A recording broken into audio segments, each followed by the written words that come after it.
It is the Rick and Bubba Show, but it's the Good Time Gang that's live right now. We thank you for being with us. We start a very busy week. It's Marty Bubba. We celebrate Bubba's birthday this week, and we thank you for being with us. We have a charity charge today. We'll tell you about that. Plus, the Willamette could spin because it's a brand new week, and so we started all over again. Be standing by for that. We got some weekends to recap, plus your phone calls at 866-WE-BE-BIG. We'll do that as well. I've got a son that's having a birthday this week, and Helmsy had a daughter that had a birthday this past weekend. We got birthdays everywhere. Good night alive. But let's bring them in. We have Eddie Van Adler. He's here. One Greg Burgess. One Michael Helms. I'm Speedy. And we're live with the Good Time Gang. What's up, boys? How are y'all? Y'all good? Hey. Fired up. Say me. We got a fun little week here. What's busy, isn't it? It is. Goodness. Lot happening. A lot happening. You blink, you miss something. You do. So let me get this right. So Marty Bub all week. We'll get to that. Mm-hmm. So you've got one that's turning 17. Let me tell you how old I am, and that's why, as I told Terry, this little goatee I have is just becoming just gracious little age. Boy, is it. Wisdom in that gray beard. man. Our youngest child will be 17. How about that? This coming Thursday. Wow. And I just can't believe it. Just saying that one hit me. And I was talking to my dad about that last night. We were coming back from yet another road trip from Wallace, Huntsville, and I was calling him back, and Terry and I were in the car, and we were just talking. And my dad, when he was on the podcast, Rick and Bubba University, he brought this up briefly, but he said, I don't know why, but my 17th birthday just stands out to me. And he goes, and I'll tell you why, and that's because back in the day, he grew up in Pascagoula, Mississippi. Back in the day, when you turned 17, you were eligible to drive the school bus. Now, picture that today. Yeah, I've heard Picture of that this. today, I've heard okay? of this. Students actually drove the school bus. Yeah, and he said you can make a little money. And but think about this, because I'm thinking about having one turn 17 on Thursday, him being in charge of a school bus. Yeah. He said you had to go back to the old airport in Pascagoula, and there were cones set all over the place, and you had to pass a test, and you had to pass a test and kind of go through it, and he was able to do so and drove a school bus. I've heard a lot of people from that as a generation senior that did that. Yeah. Can you believe that? Drive the bus, then go to class, and then drive everybody home. Yeah, now think about that in today's time. A junior turned senior high schooler that's 17 years old driving a school bus with fellow students. No way. You know what's they would actually hijack the bus. And this is nowadays. a huge compliment to you. I actually think your 17-year-old can handle this. Like, there are not many. I mean, this very rare. And I'll even think about. I would never utter this with my kids. Mm-hmm. I mean, I think of Brody, Rick's son, and I think of Reese. I think those two could handle it. Sorry, Brooks, but I do. I think those two could probably, because if you think about it, the way our society has changed, 17 is really like I mean, yeah. Back it's in like their 14. days, a 17-year-old it really was is. way more mature and responsible than what we got It's now. like you got 13 or 14-year-old now with a 17-year-old. Right. I mean, I'm sorry. That's just the way it is. That's a fact. And now, with the exception of a few, and I think yours is one of those. I will not say that about mine when he turns 17, unless something major happens between now and then. Just won't. Love him to death, and for most of them, I mean, it's not. I mean, it's. I think of myself at 17. And what if I got up every morning and climbed in the big cheese wagon? Driving picked everybody up, and jump went in, to class, kids. Yeah, and then hey guys, we'll meet back. We'll head home. Think about that. Think about that. Now, one thing happened that probably in his favor is, to your point, this past weekend. All right, they have spring break where he goes to high school, and this is where it's just pick on different things kids do. Some can go to the beach, some's working. So sure, he has got a couple of buddies that he always hangs out with, and one of them has a little family farm, and grandparents still live out there. And boy, you talking about just some good old Southern cooking, and he just loves going there. Okay, that's where he goes when they duck hunt and all this kind of stuff. Well, he told us midweek last week, "Hey, Dad, they want me to come back, and this is kind of the plan, and we'll go down from what was it, Sunday to Thursday or something like that. And so that's the big plan. Well, what they do is they go and they take their 4-wheelers and they just, it's just a family farm, and it's just a ton of fun for them, and so they were he was getting picked up by one of his buddies, and they were going to load up the trailer and put a 4-wheeler on it and all this kind of stuff, and they don't get out of town. And I get from Terry, hey, answer your phone, Reese is trying to call you. I was trying to step into the shower so we could go to JC's games. And so I call him. He goes, hey, what are you doing? And I said, well, I was about to get in the shower. Why? He goes, well, we've got a situation. I mean, they hadn't gotten out of town. Okay, what's up? Well, the straps that we tied the 4-wheeler down or whatever came loose, and the 4-wheeler slung to the back of the trailer. And anyway, we're around the corner. Could you bring some new straps and help us? So I pull up, and this is where Terry claims the Wilburn family needs a reality show, because this would have been an episode. And I can just picture it. So I pull up to this neighborhood, and sure enough, I mean, back of the trailer's dented a little bit. I mean, it hit it pretty good. Did everything right. It just come loose. I don't know. So anyway, so we get it all strapped down, ready to go, and then I see him pull off, and I'm like, well, there goes those taillights, you know. 2 16-year-olds headed out with the 4-wheeler. There they go. But I mean, had a little trouble. So I would think that probably goes in the, you know, the column of, I don't know if he's ready for a school bus. No, here's the thing: the fact that he called you, took responsibility, didn't try to hide it, didn't try to do it on themselves. Yeah. There's a lot of maturity there that I wouldn't have done at that age. Let's go ahead and cinch that thing down a little bit. Let's tie it down real good. Maybe crank it up a little. Yeah, make sure that the emergency brake's on too. Don't just put it neutral. Things like that. Yeah. You know, sure. Every little bit helps. Every little bit helps. But so he will be 17 Thursday. That's crazy. And Bubba will be 57. Wow. 5'7". He's bumping 60. Now, was it Caitlin that had a birthday this past week? Caitlin, it'd be Caroline. Caroline, what did I just say? You said Caitlin. Because I was thinking of Bubba. Is that not weird how our minds think? Golly, that's Caroline turned. Isn't that crazy? Good. Caroline turned. Well, did you and Betty, y'all celebrate the birthday with her? So how was Betty? Good. And then did Hunter, how'd he do in tennis especially? Is he out of trouble? Oh, me. Caroline, 14 today or yesterday. So she was a little bitty thing when y'all first came here. Yeah, good gracious alive. I remember us doing an event out at the Hoover Met. It was that 3-on-3 basketball thing. She was real little, and she did not. That was when she started warming up to you, Greg. And she didn't like being around other men. I mean, even my dad. There was a time where there was an adjustment period. Right. But that Greg won her over. Oh, we hit it off. Yeah. She'd come up and just sit and just stand beside me like, okay, you're okay. And then when we were doing the show, remember we let her come mark copy. Yes. When we were doing Sports Hour, she'd come up here and work with us. Yeah. So I even put her little pictures up in my room. Absolutely. I remember my office that she colored for me. They stayed up there forever. Yeah. And then you can take them down now. Well, and I'm like, well, I like them. What's wrong with that? I don't think I said it like that. You don't have to keep them up. What the? So how's she liking Auburn? Oh, that's Caitlin again. Okay. All right, she may end up there one day. Yeah. She had a good birthday, though. All right, we got a lot to discuss, some other personal stories, plus a lot of news out. And somebody said we got some NCAA men's basketball going on. I don't know what's up with that. Well, I got caught up into that. Well, you kept calling me, going, man, my bracket's a mess. My bracket. Why does old Roberts keep beating everybody? Rick and Bubba.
22 minutes past the hour, kickoff hour live here on the Rick and Bubba Show. We start a brand new week with you, and we thank you for being with us.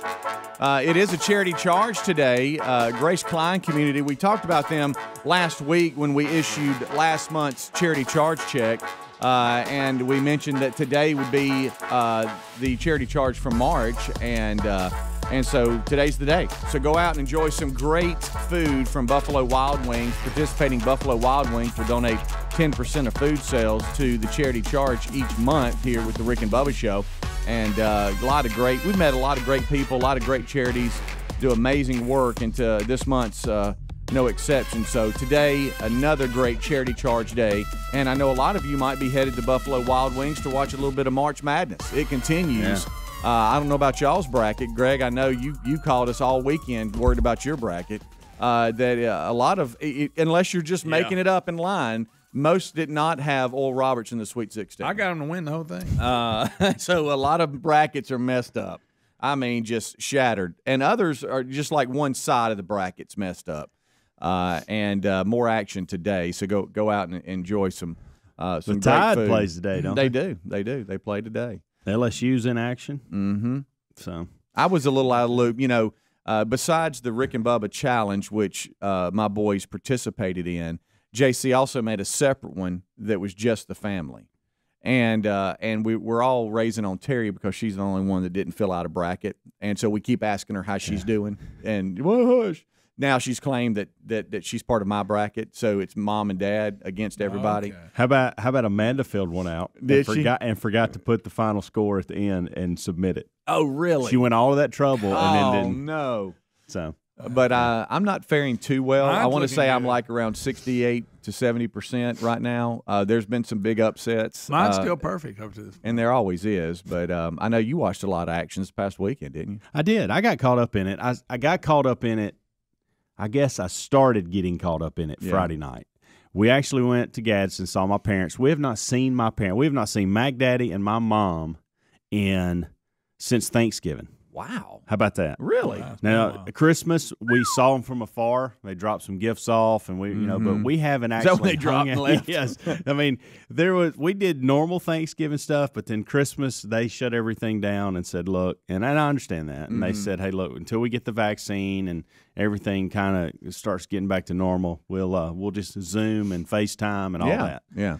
So this weekend was the first time, and Jacksonville State baseball was on the road this weekend, so Dad didn't have to do the scoreboard, and so everybody was there, and we had a good time. A little too cool to fish. It was cold. It the was. wind was howling, and I know the real fishermen are out there going, but I was like, look, I'm not that mad at them this weekend. I'm just going to hang out with the fam, and so we spent some time with them, watched a lot of baseball, watched a lot of March Madness. Listen to Mike Paris a ton on the JSU Gamecock broadcast. Of course, they had a football game too. Yeah. And so a lot of sports for me this weekend, and it was fantastic. And Enjoyed speaking of Jacksonville State, they've made national sporting news because they had a squirrel get loose on their football field. Saw that. I was watching that yesterday. And we'll have to break that down because one Bill Bubba Bussey was there to witness it. And some great video was shot from his location of the squirrel and everybody rooting the squirrel on as it was easing down the field, which is pretty good.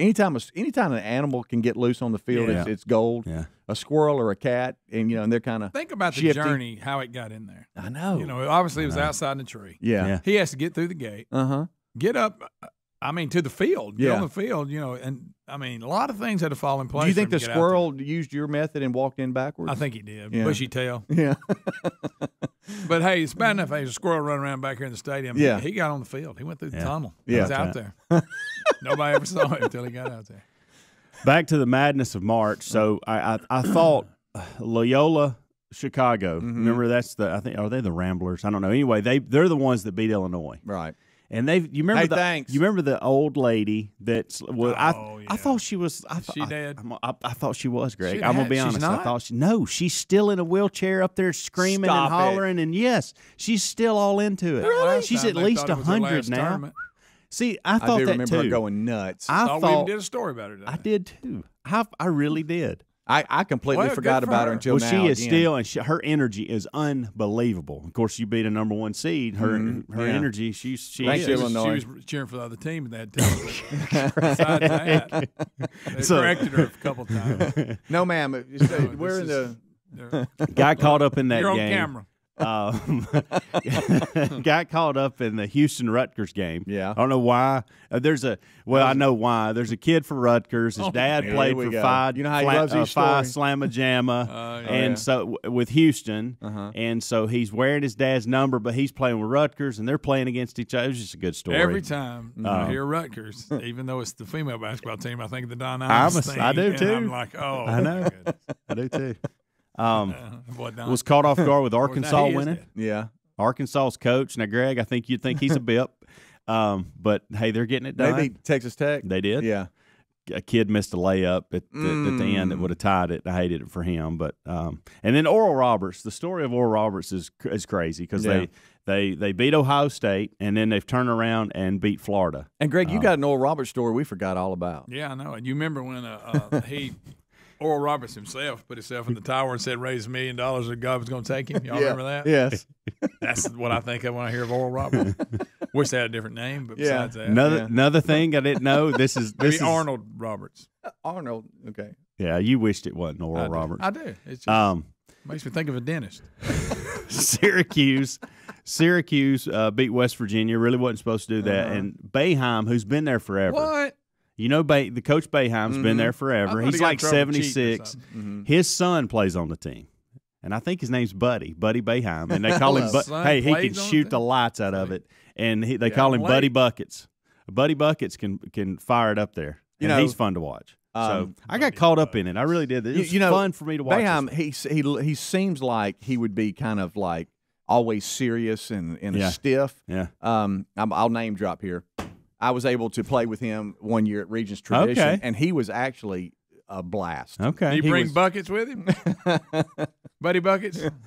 Billy Bucket? What is it? I think it's Buddy. I could be butchering that. I think it's Buddy Bucket. I hope it's not, but it's a great name. How old was Buddy Bucket saying? He was little. I know he's got a son playing it. Yeah. He can light it up. Yeah, but he was a lot of fun. And more action today. A lot of fun. Oh, you got what? It was. You got 8 games today. Round. 8 games today starting at 11:10 Central. Right. I mean, he's no Oral Roberts, but he was fun, Greg. Rick and Bubba, Rick and Bubba.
Thank you so much for joining us on this Charity Charge Monday. Participating Buffalo Wild Wings, 10% of food sales. Participating Buffalo Wild Wings go to this month's Charity Charge, which is the Grace Klein community. They do a lot of great work. We'll have their link again in show notes today at rickandbubba.com.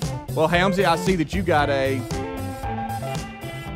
Boy, you went in, didn't you? Can't. Huh? That Widow's Peak is trimmed. A little bit. Yeah, I mean, you left a little there. Yeah. You mentioned something, and you've brought this up, and y'all both have, on the Marco Polo app where we send each other video and give you location checks and stuff like that, where if there's anyone waiting for a haircut, you won't go in. Well, I said that to y'all, and then I ended up waiting. Did you? And here's why. I definitely won't wait if there's more than two. Yeah. Well, I they'll do that thing where you check in online now. And so you can, and I noticed, I went in and there were 2 names on the board. And I immediately looked, and there were 3 people cutting hair. I thought, well, I'm going to wait this out. Yeah. So I went ahead and sat there for a minute, and I thought, do I get up and leave? Because it said my wait time was like 17 minutes. It's kind of long. Well, and we had dinner. Caroline and a friend and the family were going out to eat. And this was last night. I got a mouth. And for birthday. And I texted Amanda and I said, hey, what time are we going to dinner? I may wait this out because I can sit here and watch March Madness on my phone. Mm-hmm. And so she said, no rush. It's going to be a while before we go eat. So I ended up waiting, which is not like me, and ended up being, it said 17 minutes, and it ended up being like 14. So that was better. Yeah. That was a little better. And let's face it, 17 really wasn't that. I just don't like sitting there waiting. I don't either. Plus, there was this kid in there. I felt so bad. Felt bad for 2 people. There was a mom who he was probably a 3-year-old, and he did not want to get his hair cut. Yeah. He despised the thought of it, and then he wouldn't stay still in the chair, and he's screaming. He's being a bip now.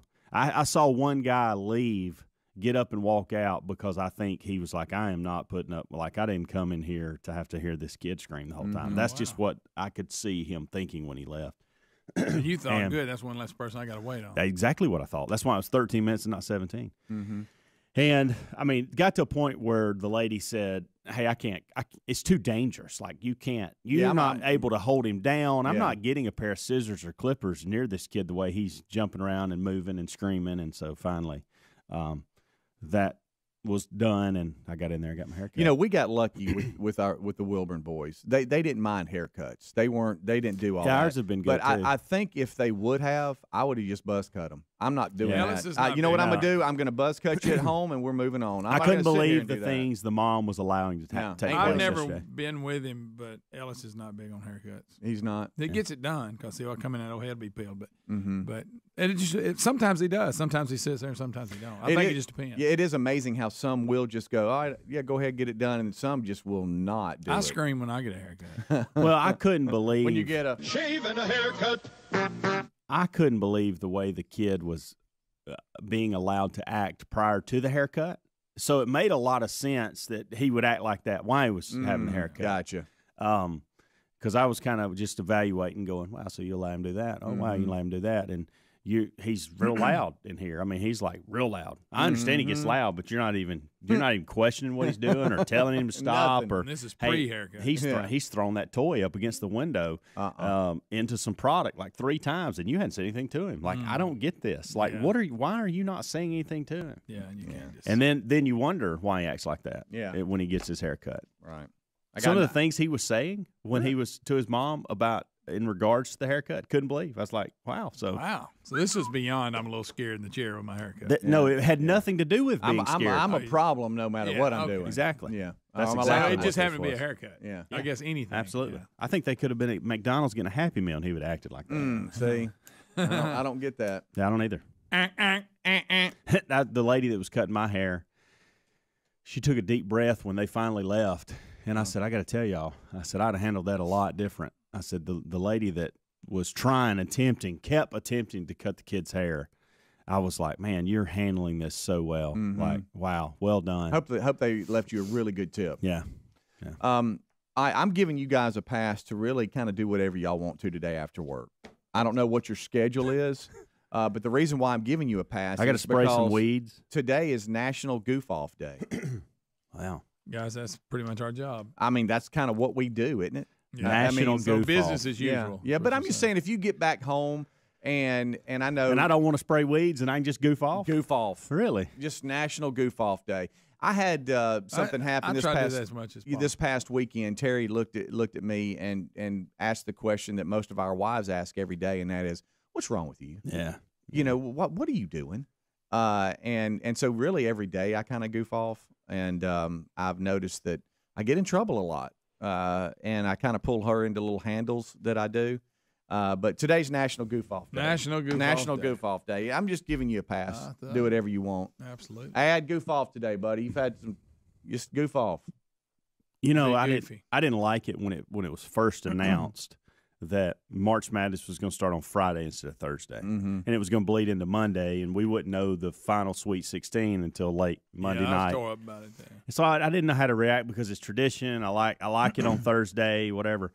I had a pretty busy Thursday and wouldn't have been able to watch.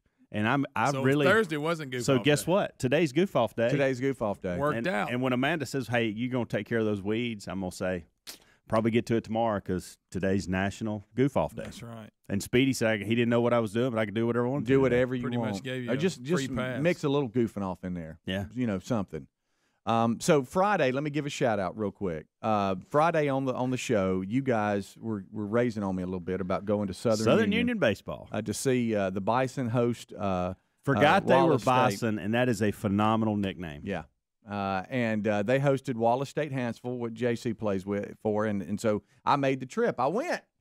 Beautiful stadium in Wadley, Alabama, by the Yeah, way. it's really Wadley has them a nice little baseball stadium there. Right. And you run up on some colleges and some organizations that they get the streaming side of things, and they go, you know what we're going to do? We're committed. We're 100% committed to. We're going to stream, and it's not going to be just some little stationary camera behind home plate where the net is kind of swaying with the wind, so it's always unfocused because it's trying to focus on the net and the game. You know, those cameras, they drive me crazy. I'm like, that's it. Not going to watch.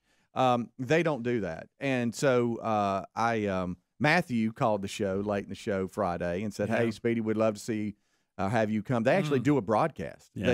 I mean, and it's on radio there, on audio, and it's on video. And so I went in and in game one and actually stayed most of the game with them. And it was a lot of fun. Streaming that. It was a lot of fun. It really was. What? It was a blast. I had a really good time. So you're going to start And, doing um, that? Well, number one, you got put inside, and it was cold that day. It The was wind a little. It blowing. was a little. So that made it a little nice. That wind. It was one of those days where you're like, "Hey, this is nice," and that wind would blow. Wind and you're is like, awesome. "Oh, you hold don't on." really think it's cold, but it's just not real comfortable. Yeah. It's just like yesterday afternoon. You could make, if you were just a little warmer. Yeah, yesterday afternoon we Wallace yesterday afternoon was hosted nice. Southern Union for a doubleheader. Okay. And what happened is, I know we forget, but you know all that weather we had last week, it messed Pushed everything. everybody's schedule up. They were pushing things back a day and all that. And I bet you I took my hoodie off and on 6 times yesterday because it was like, oh man, it's hot. Oh no, I'm cold. Hey, it's hot. Oh no, I'm cold. Just constantly. I know. But anyway, big shout out to them Friday. So you called the game. I had a lot of fun. No, I just kind of sat in there and just You kind took of over. goofed off. At one point, I thought, should we be calling balls and strikes? I mean, should we tell the people what's going on? Because we were just in there goofing off. Oh, boy. You know, hey, that was a good hit. Should we say that? You know, So because you're we're in just here having just fun. we're just having a blast. It was a lot of fun though. I thought about y'all a lot. I tried to Marco Polo you guys one time. I got my phone out, but I was like, you know, this wouldn't be the right moment, just to give you an idea of what I was going perfect on. moment. You did show us the field, and you showed us where you were at. You gave us a little bit. Right. Yeah. But anyway, it was a lot of fun. Now that drive home hurt, and that's what really, it wasn't about going and hanging out. It was really more about coming back late, and I did. Yeah, but it was Friday. Boy, it's Saturday. a pretty drive. It is. You know, That you can area's go really nice. a bunch of different ways, and they're all back road. Oh man, it sent me on the way there. Wadley's out there. Yeah, I found myself Yeah, it looking is. for deer more than anything. Yeah. And then all of a sudden it just opens up, and you're like, You're going There there it as if you're going there to play baseball. You are. You know, when you're looking. I mean, there's nothing. But it's good little baseball program, Yeah. and have been Has been for a lot for of a long tradition. time. A lot of tradition. Jabbo Jordan too. Yeah, it's funny too about cell phone service when you're going to some of these areas. You talking about none, okay, and then all of a sudden you get there and bloop, 5 bars, Oh, wow. Uh-huh. They're committed to this area, but not the other. Took you up over the mountain. Anyway, it was a great drive. That helped a lot. Now, it's a little sleepy. Yeah, at night it doesn't help. So when do you and Matt do another game? When is the next game? Not Speedy true. and Matt and Speedy. That's not true. Just a shout out to them. And apparently all the administration that was listening and watching too. Sure. Shout out to them. Great campus, y'all. Hope it didn't embarrass you. Rick and Bubba.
is the kickoff hour, and this portion of the show brought to you by carshield.com.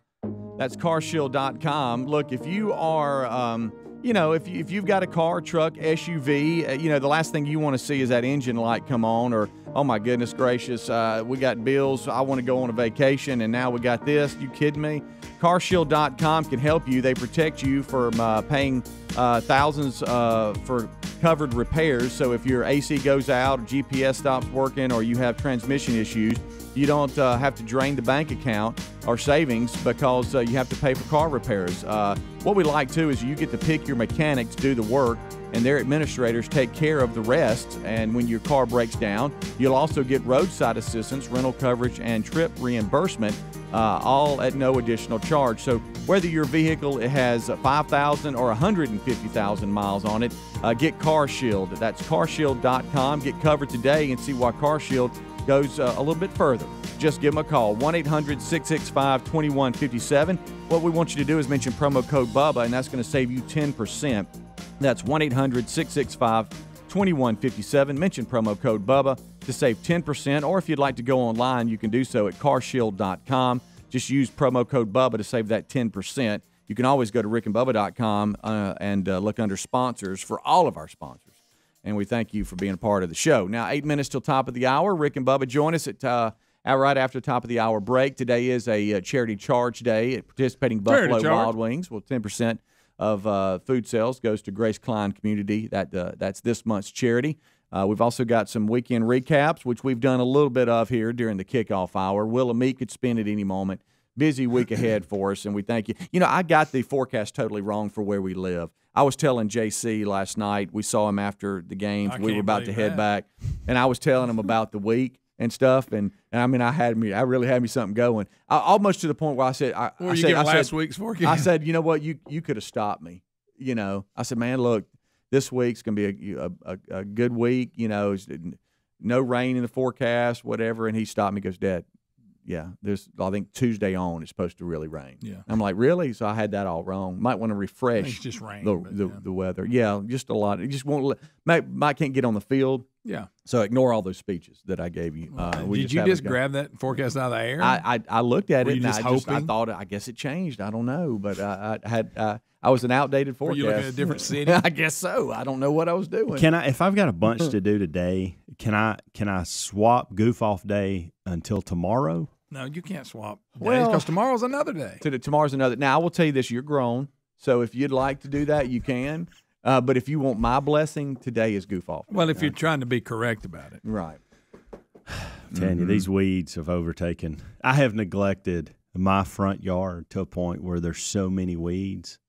And it's beyond. Well, it's just now time to care, Well, I normally care prior to this, and it's on me. It's just right here. Yeah, just wow. And I sprayed a little bit yesterday, and I thought, wow, so you've got so much out here. You're going to have to go get some more product. Yeah, to put on your yard. So I need to do that today. I want to goof off tomorrow and do that today. Yeah. But you're telling me I can't. National Goof Off Day is today, so today. Don't do it tomorrow. Can you somehow goof off poisoning weeds? I could. Yeah, you might could do a little. Are you dancing? What are you doing? What was that? It's a goof off dance. Yeah. Well, if you goof off though, he's going to spray the wrong thing and kill another. Well, I get in trouble a lot. You're not paying a lot of attention. Amanda will come outside. When she sees me with a sprayer, she will come outside. She'll stop. She'll cross her arms and just look at me like, "Where are you going next?" Yeah, and she'll get this look like, "Hey, I'm goofing off. Don't get over here in this area. Don't do it. Don't do it. Stay at it." And I'll have these on the Raycons, and I'll have them fired up. And, look at me. And she'll say something. I'll be like, "I can't hear you. I can't hear you. Can't hear a thing. Do you need me to turn this off?" So Saturday it opened up. We had a whole free day at the Wilburn House, which is rare. You were okay. Tired. And what time did you get home Friday night? Oh, Greg, I can't remember. 7-ish. No, later than that. 7-ish. Well, I don't know. I just threw a number out there. No, 8-ish, 9-ish. Yeah, I think more like around 9, 10:30, something like that. No, not that late. I'd really been hurting. I might have called one of y'all if that was the case. Hey, talk me home. Well, I thought they started at 12. They played a doubleheader. Well, I mean, 12-3, 3-6, 7-ish, 8-ish. 2.5-hour drive home. I didn't realize it. 2.5. 2:15. You had him closer. Yeah, I had him closer. So anyway, so you remember I told you, hey, we had an empty storage unit and everything went to the garage. Well, now everything's got to get above the garage. Yeah. Okay, and so but before you get everything above the garage into the attic, you got to organize the attic. And the attic, I have felt guilty here. I have thrown stuff up in the attic just to get it out, and I knew it was on me, so I had to organize the attic. So I spent a couple of hours getting it organized. Ooh. And so it was ready then to move things up. And I didn't have a kid at the house, so it was just me. And trying to balance that stuff. Because, see, at the other house, it was a walk-in attic. This one is, the pull-down ladder. I've always had a pull-down. And you're trying to balance things going up, and some things are a little heavier than others. I'd like to see that door be a little wider up there, too. Hey, construction people, can we not make that a little wider? Thank you so much. The Christmas tree box has to be taped perfectly back before it'll fit. Studs, yeah. I know. You can't just... Yeah, and then you're trying to balance things on each step and go one step at a time. You're making all kinds of noises just to get it up. But I will say the garage is clean back to where it was, and everything is in the attic. But it was a wake up to early Saturday morning, kind of do whatever, not really on a schedule, get going, and it was I worked till dark. I mean, and it was all day long up in that attic, and you all bent over, and with this bald head, I'd hit a beam. Gosh almighty, Felt good. Yeah. And then for some reason, I know it's got a light up there, but it's never enough. So I got me one of my little 49er, one of my little 49er lights on that y'all make fun of. Y'all make fun of it, but I'm down in there going through boxes because I don't know what we were thinking when we moved. Why did half the stuff go up there? Yeah. We never should have gone up there. What is all this crap? Why do we have it? At the time, it made sense. I forgot how nice I had made mine over Christmas when we took the decorations down. That's when I made a point because we were quarantined for COVID and all that. Yeah. And I thought, this is a good day for me to tackle this. Right. And so I did. And Amanda needed something this weekend, an empty container to put some clothes in for her sister or something. I don't know. But I got up there getting that, and I thought, wow, it's nice up here. Yeah. Like, I actually cleaned this up. I started thinking, how do I get a TV up here and a chair? And, like, this would be a nice little getaway for me. Yeah. Every now and then I'd walk into the house. Hey, honey, can you come out here? Because she was doing stuff in the house, and I was out the house. Hey, look at this box. Do I have approval? It's gone. Yeah. And I sent 2 truckloads to and donated them. And it was a lot. Some of it was really, like hadn't even been used kind of stuff. And then other stuff was like a piece of furniture that we just didn't need anymore, like a little small table or some different things. But yeah, I either gave it away, threw it away, or got it ready. So now I'm clean and organized. I'm good. I need to figure out a way to build some steps up to my attic. Yeah, they got those. One of my neighbors has one of those lifts where they take the steps out, and it's just the ceiling comes down, and you load everything on it. It's a little hydraulic lift, and pull. Like you can put all kinds of stuff on there, and then hit a little button, and it takes it up. How about that? You like that? Yeah. It looks kind of nice. Of course. I'm just wanting somewhere I can close a door because you can't close those steps on. You can't get them back open. It's tough. We'll take a break. We'll come back. Rick and Bubba, join us. It is a Monday if you're joining us live. We thank you for being with us. We'll be right back. Rick and Bubba, Rick and Bubba.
6 minutes past the hour. How about you?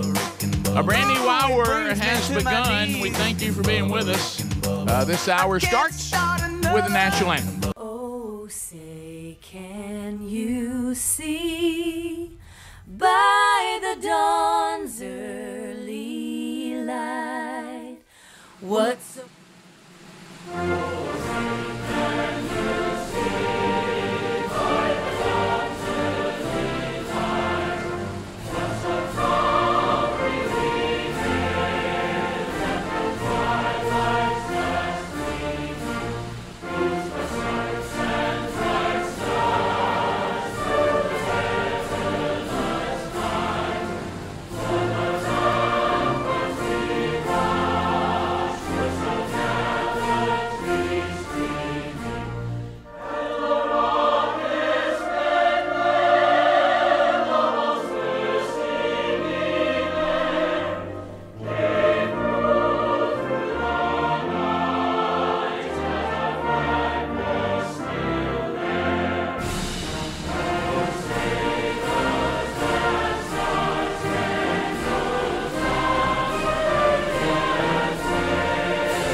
It is 8 minutes.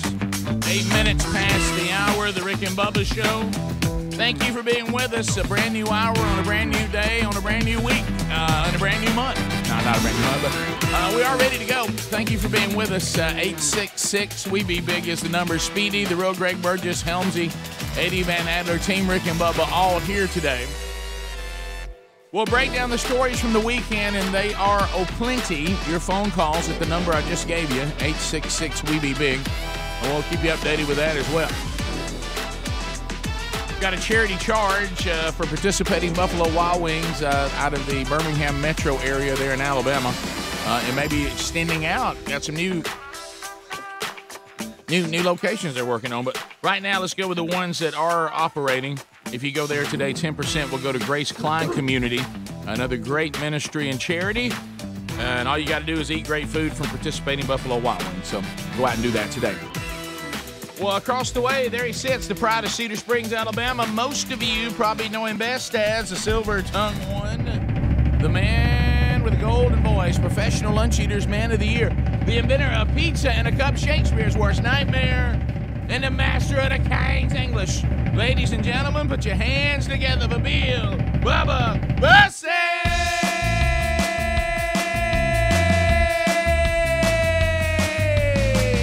Howdy, Bubba. How about it, Rick Burgess? Friends, neighbors, associates everywhere, welcome in to another edition of your two fat buddies on the radio, Rick and Bubba. Let's go. It feel like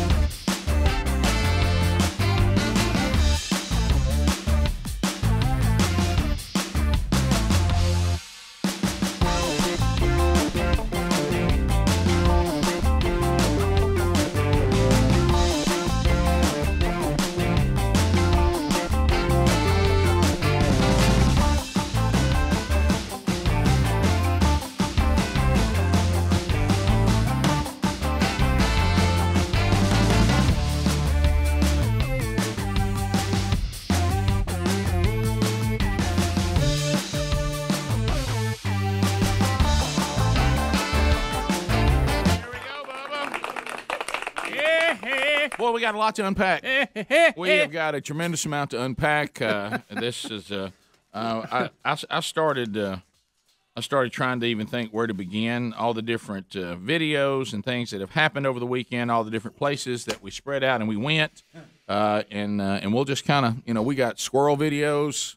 We've got the leader of the free world trying to get up the steps on Air Force One. I'm gonna tell you, the meme makers out there had a great weekend, didn't they? We'll look at some of our favorites. The golf shot from Trump is big. I don't know why, because I guess they did such a good job with it. I forget what arcade game that was. Was it Donkey Kong that they rode the barrels down and you tried to get up and he kept knocking you down as you were trying to get to him, and he has those big old wood barrels and they're not. Yeah, maybe that wasn't. I don't remember about. what the arcade game was. But somebody did that, and the barrels start coming down the steps, and he starts knocking his feet out from under. Good night. It's so good. So we'll get into those. We'll look at That's some our of president, y'all. Yep. The thing too, after you fall, not once, not twice, but 3 times, and you get to the top of the stairs going in the Air Force One, don't turn around, salute, just go on and get in. Yeah, the salute even made it look more concerning. Do y'all remember when the media made such a big deal about Trump coming down this ramp? And it was icy, and it was kind of at a, there's one. There's. Oh, he went down to his elbow on that one. That was 3. Skinned his I little missed shin the up. first one. I thought he hit his head on the rail over too on that third one. Look, then get up. Just go on in now. You've already fallen all over the place. It looks like a comedy act. Right. Thank you. Yeah. Oh, wow. Good night, love. Oh, that's good. The only thing that really comes to mind better is Castro falling. Oh, I thought about you when I saw this, that music. Oh, yeah. Whoever did the golf shot, the sound effects make that one, by the way. It does. I mean, it's that's just too good. And, of course, all the memes of the chair lift going up the stairs. That was a dandy. That was good. That was fantastic. I mean, the meme makers out there had a busy weekend. They really did. They were really, really on it. A lot of memeing. So we'll take a look. We'll take a look at that. There's some great stories from the weekend in the world and also within our individual lives. UFOs are going to be big today on the show. Look, we have a deadline coming up that the Pentagon's supposed to come clean on all of it. June 1. Greg, they talking about that on Coast to Coast. Do you listen anymore? Full disclosure. Do you listen anymore? I don't. Every now and then. The former director of National We've been talking about Intelligence. disclosure forever. Yeah, the former director of National Intelligence, John Ratcliffe, he's done some interviews. We're trying to get him for a podcast now, but they're under a mandate to come clean June 1, and he's saying y'all are not ready. There's a lot more things happening than we've let y'all know about. Now he's head, Rick, over the CIA and the FBI. He's the National Intelligence guy. Right. So that ought to be interesting. And of course, you'll see a lot of videos coming out and replayed the Tic Tac UFOs and all that, where the F-18 pilots are talking about they can't keep up with it. That's interesting. Yeah, and then I've got all the I thought the Cub fans were going to lose their minds over the weekend. I didn't know we had so many Chicago Cub fans in the audience, and this thing with Beth Mowins doing their games. I'm sorry. I'm sorry, Cubbies. They were losing their minds. Yeah. And then somebody said, I got another one. She was doing some basketball over the weekend too, but I don't know. I think it was in the women's tournament. We also have more good news on the COVID front, Rick, with another vaccine that's out there. Also saw an interesting story with a little background on the first Pfizer vaccine that came out. Was real interesting. The husband and wife that started the German biotech company behind that, they had been working on this for cancer treatments for 20 years, and they said they're within a couple of years of having a product ready to go to try to attack tumors. So that'll be very interesting and great news if that works out. So we'll see. So you see, we got a lot to unpack today, and you'll be part of it at 866 We Be Big. 15 minutes now past the hour. Our website, Rick and Bubba, spell out the word and.com. Check upcoming events. We have 3 of those coming up this week, as the manchurch.com goes back out on the road after a little week off. So you can check that too and find one near you, and we'd love to see you there. More Rick and Bubba coming up right after this. Rick and Bubba, Rick and Bubba.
20 minutes past the hour of the Rick and Bubba Show. Thanks for being with us. 866 We Be Big is our number. Hey.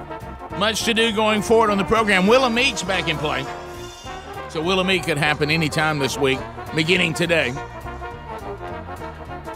All right, the gang's all here, so we'll start with what we were talking about, this the footage of President Biden. You know, and this goes way back. I mean, I know some of you that protect Biden act like that you can't make light of Biden, even though we've made light of presidents from both parties for as long as I've been alive.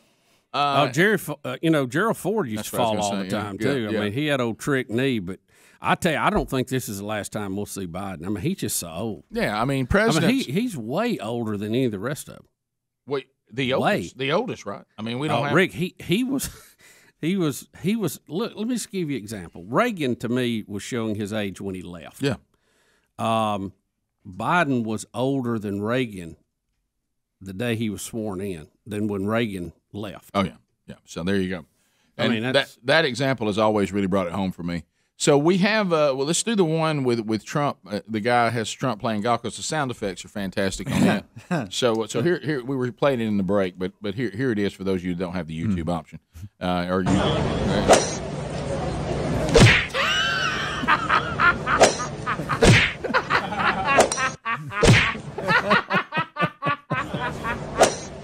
Just stay with it.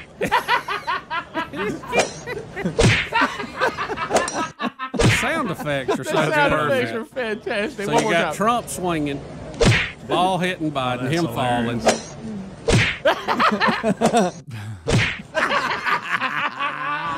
So that was golly. That's good. And there were so many of them. And I'm with you. I almost wish. I guess the thing of turning around and saluting was trying to do the "I'm okay," but there was something about him saluting at the top of the steps that made it feel even worse. And then when he spun back around, he lost his balance a little bit again. He stumbled going in. Now the White House has put out a statement on this. Look at Stair Force One. Did you see all the memes of the stair lift and all that? Yeah. They have said the White House is now saying that. Is that Najee going over? Yes. The White House says that a fresh breeze came through and knocked Joe Biden down 3 times as he walked up Air Force One. A fresh breeze knocked the president down? Y'all, I can't make this up. It's in quotations, fresh breeze. I don't know how to even respond to that. Has anybody in here ever been knocked down by a breeze? A fresh breeze. Not a fresh breeze. Right. Rick, I'm not sure. A fresh what that breeze. Yeah, and I don't know, and I don't know where I saw the one with the barrels, but it might have been on Twitter or something. I can't remember where it was, or Instagram. But they had one where barrels were coming down and he just knocked his feet out from under him. So we're blaming a fresh breeze. A fresh breeze. It says as he climbed the stairs of Air Force One, it says. Look, Rick, here's the barrel. There's the barrel. Look, watch him just take him out. Here's the barrel. Has that got music with it too? I don't know. Has that got my goodness. Oh yeah. Oh, there's Donkey Kong at the top. There he is up there. Oh, that's good.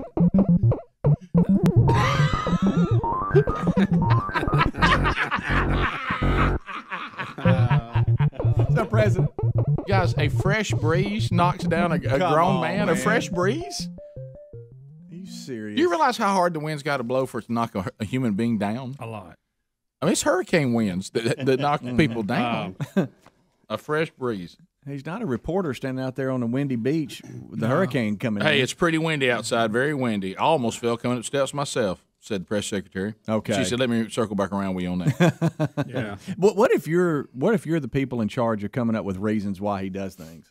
Well, I got to tell you something. You're busy. Everybody huddle up. Can I tell you what I would say? Let's Straight get up. something we can sell. Put lipstick on this pig and get it out there. Let me tell you what I would not say. A fresh breeze knocked him down. Okay, No, that's the dumbest thing I've Matter of fact, ever heard. whoever on my staff said that would be fired. Somebody, what do you think What about is a fresh what do you think about a breeze? fresh breeze knocked him down? I'd be like, who is this? Who is this? What does this person do? It's a volunteer. Could you tell them to leave, please?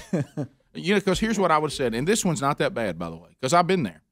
as you know, the President of the United States of America, is going to be in a suit and dress shoes. We just got a new pair of dress shoes. They're very slick. There's carpet on the steps going up. Who among us has not ever had dress shoes on and slipped on a slippery surface? He how about he had dress shoes on and he slipped on the carpet? Rick, I would say people fall. It's not a big deal. Just go, hey, he fell. Big deal. I would say he had new dress shoes, and due to the urgency of his meeting, he didn't have time to scuff them up on the bottom before trying to go up the carpeted steps. Bingo. Bingo. And you know what I said? That Stafford can stay. That's what we're going with right there. By the way, someone What had about checked, a sloppy drunk? No, not that either. He was drinking. Yeah. Someone had checked with the airport there on the wind conditions, and they said there were a couple of gusts at 12 miles an hour. Oh my God! Had to hardly move a tennis ball around. But why do we act like someone falling going upstairs is like a sign Well, of because they're anything? so- People fall going upstairs all the time. But They're so quick. I tell you why, Greg, because he looks so fragile. Yeah. Yeah, I know. That's And it. so any little thing that makes us all go fragile. And because, as anybody Donald can Trump fall going Jr. upstairs. pointed out, they made such a case And out they of shouldn't Trump coming down that slick runway they said he when was it was walking icy, weird. and he was taking his time so he wouldn't fall. And he didn't fall. He was just taking his time because it was slick. And now you're not going to cover this. Well, it goes back to the I don't think either should have been cut. right. Well, it goes back to this. People but, fall. But if you're going to It's say, funny. But you got to admit, 3 in a row like It's that, funny. where he can't seem to get it together. yo, He was trying to recover. well, we've all tried to We've recover. all and it fallen. don't- I'm and trying to get up it- so and fast. it makes I it keep even worse. falling. Yeah. But yeah, when I President like Trump, we trying to give him this. Yeah. I heard people playing the actual reporters coming in after Trump had just kind of gingerly came down, and they're like, Touched the rail, signs of the president, health is deteriorating. His mental capacity and in question. So if you're going, but you shouldn't do it on either. I agree with you, Greg. But if you're going to do it, then you got to do it for everybody. You got to have breaking. I want to see the footage of him falling. I do, but I don't think it means anything. I fell out of your truck, Rick, because I was a DA. It had nothing to do with my health. You're right. I mean, I fell out there one morning. Eddie, if you I do. if Bubba you and I can fell in find Pine any, Straw. yeah, if you can find any footage of Gerald Ford falling, he had several. He'd take a Oh, tumble. he'd fall to drop a hat. Yeah. As a matter of fact, Chevy Chase hurt himself falling like Gerald Ford. Yeah, I think maybe the worst one though was George H. Bush when he was in Japan and he had the flu and he had to throw up under the table. Yes. You remember that? Yeah, that's bad. That was a bad one. He just crawled up under there and hurled. yeah, it was bad. Gosh, that's not good. Y'all, let's not forget in November. He lost face on that one. Yes, he did. Yes. Splattered his he was in shoe. a Here we walking. go. He was in Here a we go. walking boot for a while. Let's not forget he got hurt playing with his dog. President Gerald Ford. 19. Oh, boy. Oh, Wow, he went on down hard. That hurts there. Yeah. That hurts. I mean, he came down. I had to help him up. Oh, Yeah, my well, gosh. you know, he had a trick That hurt knee. the old tailbone, Old right? football injury, you know. Yeah. Here he is again walking Yeah, in he a fought- parade. yeah, he- Oh, we lost him. Yeah, he fall drop a hat. Oh yeah. But that's all right though. I mean, We it's- all have fought. People Rick, fall. that pine straw day, that I I thought me and you never were going to get that was up. the weirdest thing. I couldn't get up. If my life depended, I was I like I love was it. trapped in pine straw. I couldn't get up. I love that best of to what you're talking about, where y'all slipped Same and fell spot. in the same spot, and Took us both out. your body parts are reporting to the brain. Right. We got trouble down here. We can't get up. So I don't know what happened. Something you about know, that combination I of that know- pine straw and our shoes just didn't work. And I don't know why it is, but I know several people who have fallen in pine straw and broke their leg. I don't know Oh, yeah. why that It's is, slick, man. I is wear a- my is golf a thing that shoes. will break It's your just leg. like slipping in water. A lot of I times have they'll to dislocate. When, we have nothing We but saw pine that. straw at our house, and Yeah. talking about doing the weeds and all that. I always wear my golf shoes because if I wear tennis shoes, I'm gonna fall at least once. Okay. It's slick. I mean, it's slicker now, as Greg says. Look, here's the ginger. Oh, This is where we're worried about the president's health. But yet Biden falls up to Air Force One. Now, that's a pretty steep ramp. It's not even steps. Hey, he looks a little gingerly, a little goofy doing it. yeah, I give you that. But when he starts walking, once he hits the pavement, it's different. So why are we There you questioning go. health? All right, see right there. I just took off. Now I got that so strut that going. makes 0 sense. Greg, he was trying not to fall, so he wouldn't be on. You know, if I was I would president, I overdo think I'd wear my New Balance all the time. We'll be right back. Four-gallon dress. Rick and Bubba, Rick and Bubba.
35 minutes past the hour.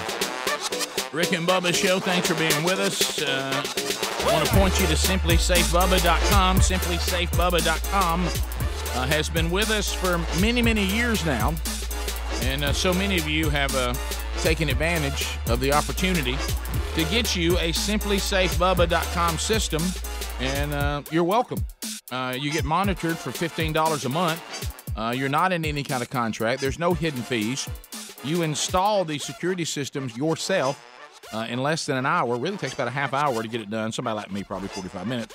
But you can set this up on your own. Take it with you if you move, if you're renting property, if you're in a rental house or an apartment. It works there too.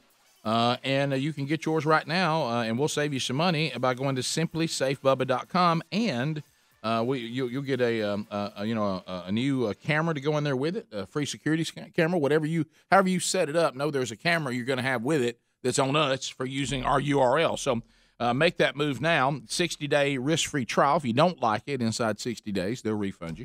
SimplySafeBubba.com, or also find that link at rickandbubba.com under the sponsors button. All right, so the president fell over the weekend. We covered that. His press secretary said it was a gentle breeze or a fresh breeze or something. The wind blew him down. Yeah, fresh breeze. That was what it was for some reason. Wow. So we all were out and about over the weekend. Let me tell you one of the things I forgot about. So on Friday, in what we do for a living, if you listen to it live, we start early. So anytime that it's, and we're all men in here, we're dudes. So when it comes to our taking care of our health, we're just like any men. We don't do it like we should. I wish you would have seen my doctor's face when he gets down in front of the computer, because he's had a lot going on. I mean, COVID's a big deal, and what a year. Yeah, and they've all been highly stressed, and he kept telling me, now this is what's going to, because it's not going to surprise y'all at all. So about 3 years ago, so I'm 56 now, so at 53, about 3 years ago, he started here's the things that need to be done, okay?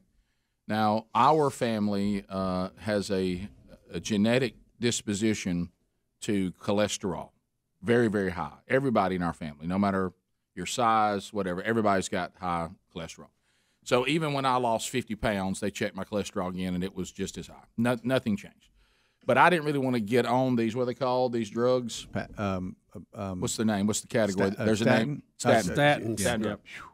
I was trying to put that off as long as I could, because there's no such thing as medication. It doesn't have a long-term side effect. Yeah.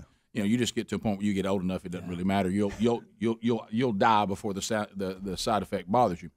So he came to me and said, here's where you are. You're high cholesterol and you having a predisposition to heart disease. I don't like this combination, so I want to put you on a statin. And because any concerns you have about a statin, they're never going to come into your life until your life is over anyway. At this point, you're 53.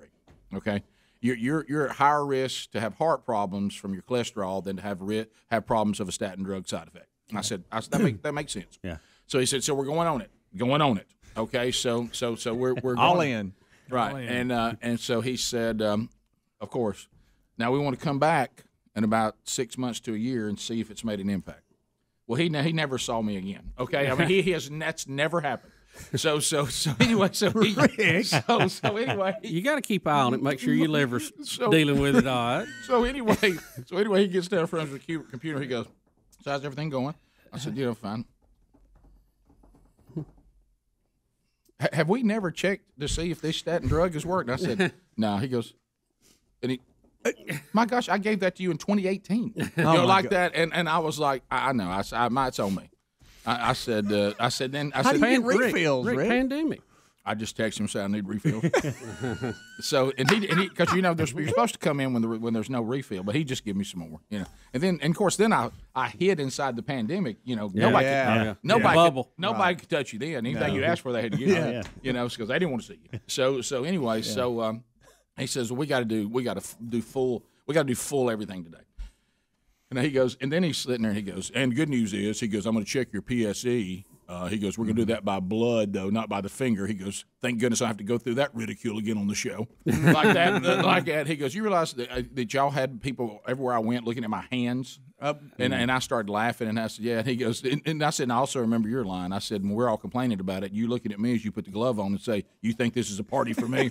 Yeah, let's face it. When that exam has to take place, I'd much rather be me than the doctor. Absolutely. Yeah. So and then he's in my older years, for some reason, I've started struggling with my blood pressure being high. I'd never really had that before, but as I got older, I've had that issue. So he put me on a little bit of a blood pressure medicine too, and we were welcome to the club. Yeah, we were taking a look at all that. So anyway, so then I'm sitting there, and there's certain, and I know this is silly, but Greg and I talked about it the other week. There's certain shots out there that are worse than others. Okay, and also he goes, ooh, and you don't want that. No. Ooh.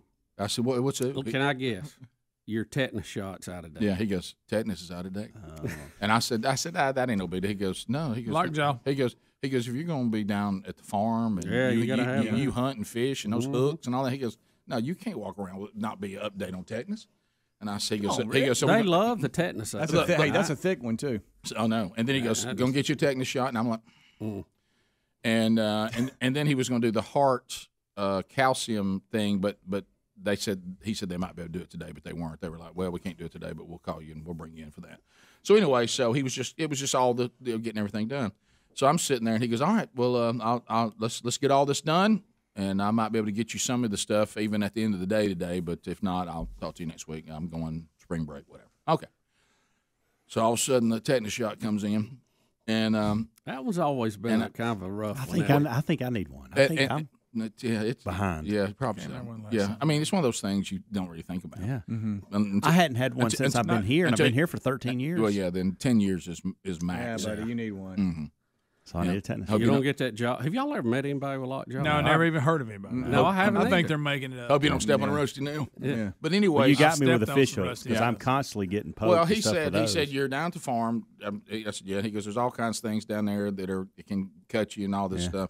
Then you fish. He goes, that's what got some me. reason he threw hunting in, but I guess he thought maybe with a knife. I don't know. But anyway, so you get scratched up. But anyway, so he so that she comes in and it did sting. It did bother me. Mm-hmm. And he said and you might be a little sore. And I said, okay. So I forgot about it. I completely forgot about it. I mean, now it hurt when they gave it to me, Didn't feel good. And I made the joke that since they were going to give it to me at my shoulder, I might bend the needle, and all that. And nobody laughed.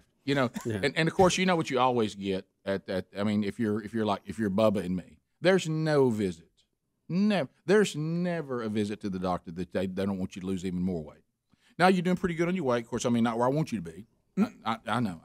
Yeah, I said. What do you want me to do? I said I tell everybody that I've accomplished the goal of less fat. And he goes, no, you have, and I'm proud of you. You look good, but I mean, you're still not where I wish you were. And I'm like, okay, well, just a type. Rick, I've tried to sell the concept of hold the line, and that really doesn't get a lot of No. There was comments on both of us. So anyway, so the shot did hurt, but I had to act like it was no big deal. Yeah. And so I forget. You're crying inside. So I forget about it. I go down and try to do the heart scan. They can't get me in. They said we can get you in, but it'll take this long. And of course, I said, nah. And you're so hungry at this point. Yeah, starving. So I had been fasting for 7 hours. So anyway, look at that. Well, more than that because that'll cause you blood pressure. I had not eaten since dinner the night before. So however, now it's long. It's been a long time. So I hadn't eaten anything all day. So anyway, I'd be hangry at that point. Yeah. So I forgot about the tetanus shot. Once I went on with my day, I just forgot about it. And for some reason, nothing happened on Saturday. Didn't have any problem with it at all. And all of a sudden, I wake up in the middle of the night, like on Saturday night, and I said, man, I've laid on my shoulder wrong or something. And I wake up, and I mean, They give it in your shoulder? Mm-hmm. Well, right there. Right there. So I was like, man, I just hurt when I did that. And I was like, man, that's sore. I don't know what's wrong with me. Like that. And I get up, I'm going to the bathroom, I'm confused. I'm like, man, what's wrong with my shoulder? Because I was laying on my side, so I was pressing on it. I was like, what's wrong with my shoulder? Man, I got to get my shoulder. And all of a sudden it hit me, oh, wow, tetanus shot.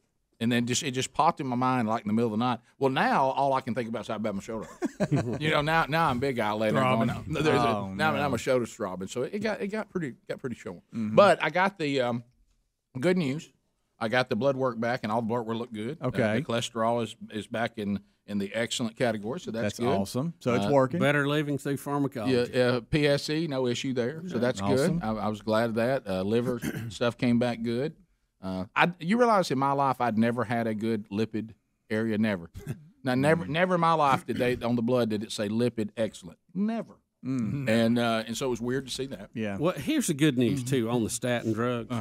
As you said, everything has consequences, and to different levels with different people. But the statin class of drugs has been studied more than any drugs in the history of mankind, and the benefits are 90 to nothing on versus side effects. They just really work good. Yeah, I mean, I don't know, I can't remember people's names, but at least my heart's in good shape. You know what I mean?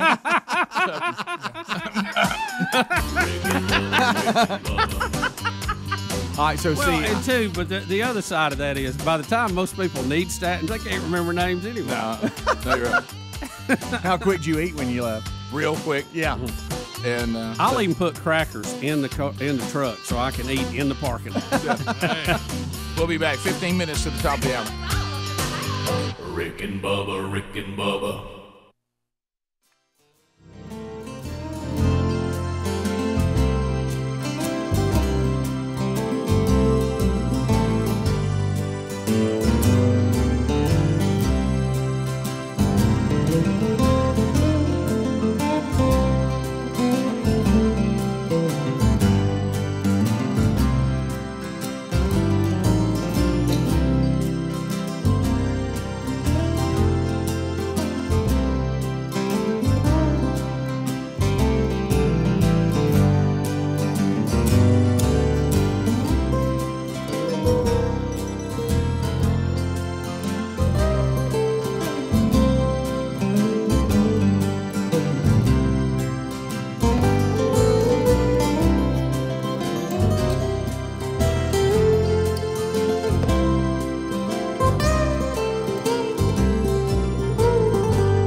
the gravy, please. Rick and Bubba. Ooh, it brings me to my knees. Rick and Bubba. I can't start another Rick and Bubba. day without 'em, brother. Rick and Bubba. Ooh, there is no other. Rick and Bubba. Waking on the 9 minutes to the top of the hour of the Rick and Bubba Show. Thanks for being with us. 866 We Be Big is our number. So, Bubba, I know that you went to do something this weekend that's kind of odd. College football on a Sunday. You know, COVID has thrown us a lot of curves, and this is one of those things that was done. The Ohio Valley Conference moved their football season to the spring. They played a couple of their non-conference games in the fall, and now they're picking up their conference games in the spring. And spring football brings its own excitement, Rick. A lot of things you normally don't see, like maybe squirrels are out. Yeah, I started getting a squirrel email from you that a squirrel got on the field at the – who was playing? Jacksonville State University was hosting Southeast Missouri, SEMO, over the weekend. I know we got a lot of listeners in Missouri that follow SEMO. Oh, yeah. And they came down to Jacksonville for the game. It was a great game, by the way, 21-3. Jack State won, but it was hard-fought. And at one point, we had a squirrel get on the field, which a squirrel on artificial turf is kind of funny anyway, because you know he's thinking, hey, there's no nuts out here.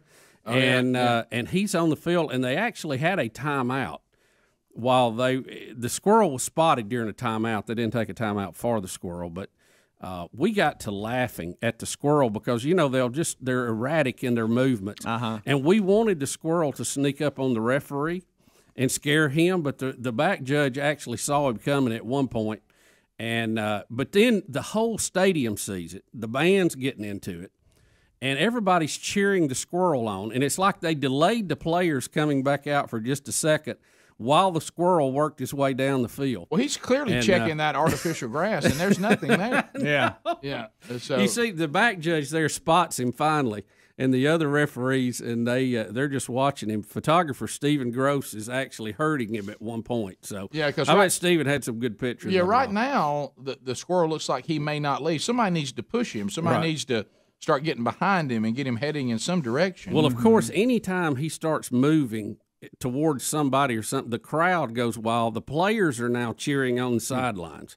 Right. So it was so funny how everybody was into the squirrel on the field. Right. And you see this referee's kind of trying to hurt him toward the end of the field. Right. Because you don't know if that thing's, you know how crazy squirrels are. You might have a rabid one turn on you. Tell me somebody screamed out, hey, this is nuts. Oh, sure. Yeah, I mean, sure. you got to have that. And you can see the players are watching it now, too. And the white hat referee is like telling the squirrel to leave the field, which was funny, like the squirrel's going to obey. Yeah, throw a flag. But everyone's cheering, wanting him to get into the end zone. Score. Break so the he's plane, down at about squirrel. the 2-yard line, and he's going a little sideways. Now white hat's more involved. There he is. He's So look, in. look, the referee holds his hand up and signals touchdown. That's funny. Players are responding, coaches are signaling. It was kind of fun. That's good.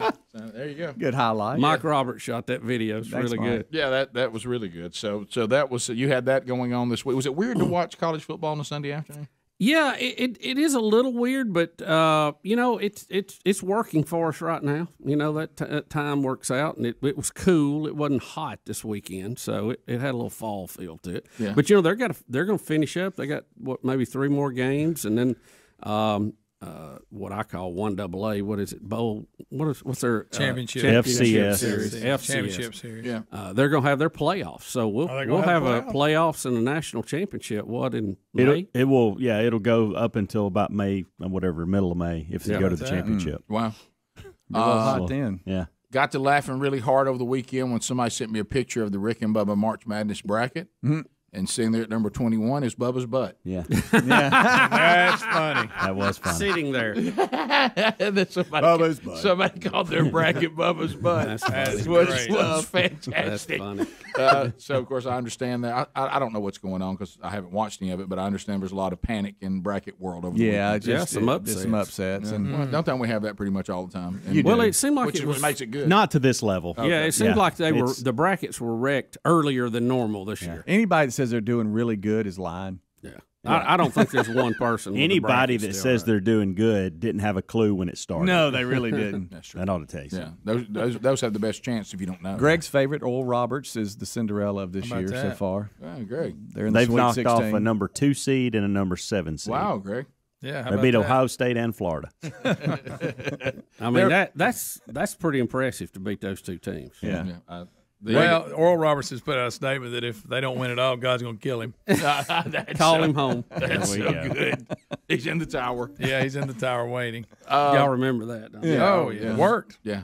It did work, Greg. The other one was that over the weekend, and I was trying to think of which one. So somebody told me, so the pandemic, it's hard to figure out really where we are on the pandemic as far as people's lives. Where I've been and where I'm going, people they're just done with it. They're not. There's not the.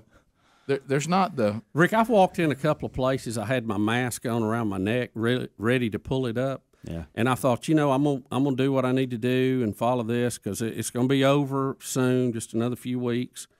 And I walk in and nobody is wearing their mask. So I go, I'm not wearing mine. Yeah. Man. I know Mississippi is done with it because I don't know if you've seen That's what I was any about of to tell you. the baseball game. That's what I was going to tell you. Okay, I watched 10,000 strong. Yeah, an emailer from in our audience said, "Have you seen the crowd at the Ole Miss baseball game?" And I said, "I have not." And they said, how's 10,000 sound to you at a baseball game? Yeah, well, they hosted Auburn this past weekend, and I saw some of that and hollered at Terry. I said, please look at this. Everybody's piled on top of each other. Yeah, well they're outside. Well, but here's what's funny. If you watch, Oral Roberts, and you've watched these, they've got them back all. to Oral Roberts? Well, because Rick, it's about the what you're talking about. Right. So I want you to look. They're showing highlights on ESPN right now. It's women, but they'll move to it. I want you to see. They say there's 25% in the. But there's not. There's hardly anybody in these games. Right. But last night they kept showing a shot. They were doing a watch party at Oral Roberts. There you go, yeah. They were stacked in on each other like cordwood. Yeah. Now, they were all wearing had masks on, but they're jumping around and hugging on each other, and you couldn't even get in there if you wanted to. Yeah. So it's like, what are we doing? Why is that not at the game? If know. it's okay there, let's get them in the seats. Well, it's funny to watch, like Bubba talked about. There was a time if you went into a restaurant and you didn't wear your mask to your table, people would now – it's starting to reverse. Like, why you got your mask on? Well, plus, I think everybody's realized, all you've really got to track is the distance between here and the table. Yeah. Mm-hmm. And I think people are realizing, is that making a big impact for me? Well, listen, I'm about to take it off as soon as I sit down. I know everybody, their concerns were well-founded, and they were of the heart and best intentions to keep everybody well. But like at the game this weekend, and this is conference rule. It's not the folks at Jacksonville State. They can't help it. But when you have football players out there playing, they don't have a mask on. They're falling all over each other. They're in a pile. That's how you play football. Yeah. But then you won't let the band perform. That makes no sense. And they can't get on the field in March. Makes no sense. And they're blowing their instruments through a mask that's specially made that has a slit in it with magnetic sides on it to close back up when they don't have their instrument to their mouth. I mean, y'all, we're not asking the band to get in a pile in the middle of the field. Right. Makes no sense. There's Ole Miss. We're showing you a picture on YouTube. How about that? Yeah, we'll be right back. Rick and Bubba.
It is 6 minutes past the hour, and phone calls start the hour. So from the Broadcast Plaza and Teleport, you want to be on the program?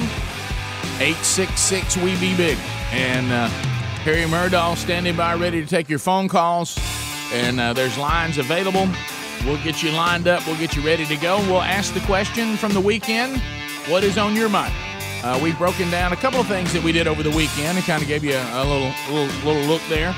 Speedy, the real Greg Burgess, Helmsy, and Eddie Van Adler, as you heard, all here, and lines are available.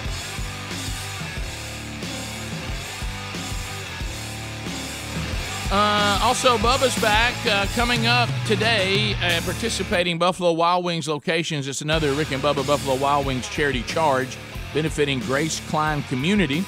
So go out, enjoy delicious food at Alabaster, Birmingham, Gardendale, Tuscaloosa, Hoover, downtown Birmingham, Trussville, and Pell City. And 10% of all food sales today will go to Grace Klein Community. 866-WE-BE-BIG is the number for you to get in. We'll get started. We'll do it in, you want to troll for him, Bubba? Yeah, let's troll it up. Troll her up one time. Troll her up one time. All right, so here we go. Trolling. Keep them phones a-trolling. Here we come, phone trolling, phone troll. Hey, you're on the Rick and Bubba show. What's your name? Where are you calling from? Got 30 seconds. Hello, person. Well, that was a build-up. That was. Hello? 334. Mm-hmm. Hello? Hey. Yeah, you're on the show. 30 seconds. Go ahead. Hey, I got a little tip for Speedy. Okay. Speedy, don't ever let Bubba call you cheap again. I worked at a marina this summer where Bubba was a frequent customer, and we're working out there in the 95-degree weather, and we ain't seen a dime from Bubba when we pumped his gas. So. Bubba! Bubba! Trust me, there ain't nothing cheap about that gas these days. If they wasn't charging $6 a gallon, you might get a tip. Yeah, you're right. Travis is out of the great state of Missouri, and we'll get him rolling here in a minute. Let's see I think we're having trouble in there. I'm gonna go the other way. Hi, this is the Rick and Bubba show. You're on. You got 30 seconds. Go ahead.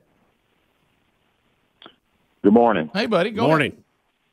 Ahead. Hey, I just wanted to thank you, Rick, and Wingo for the service yesterday for Bill. Y'all did a great job. Thank you, man.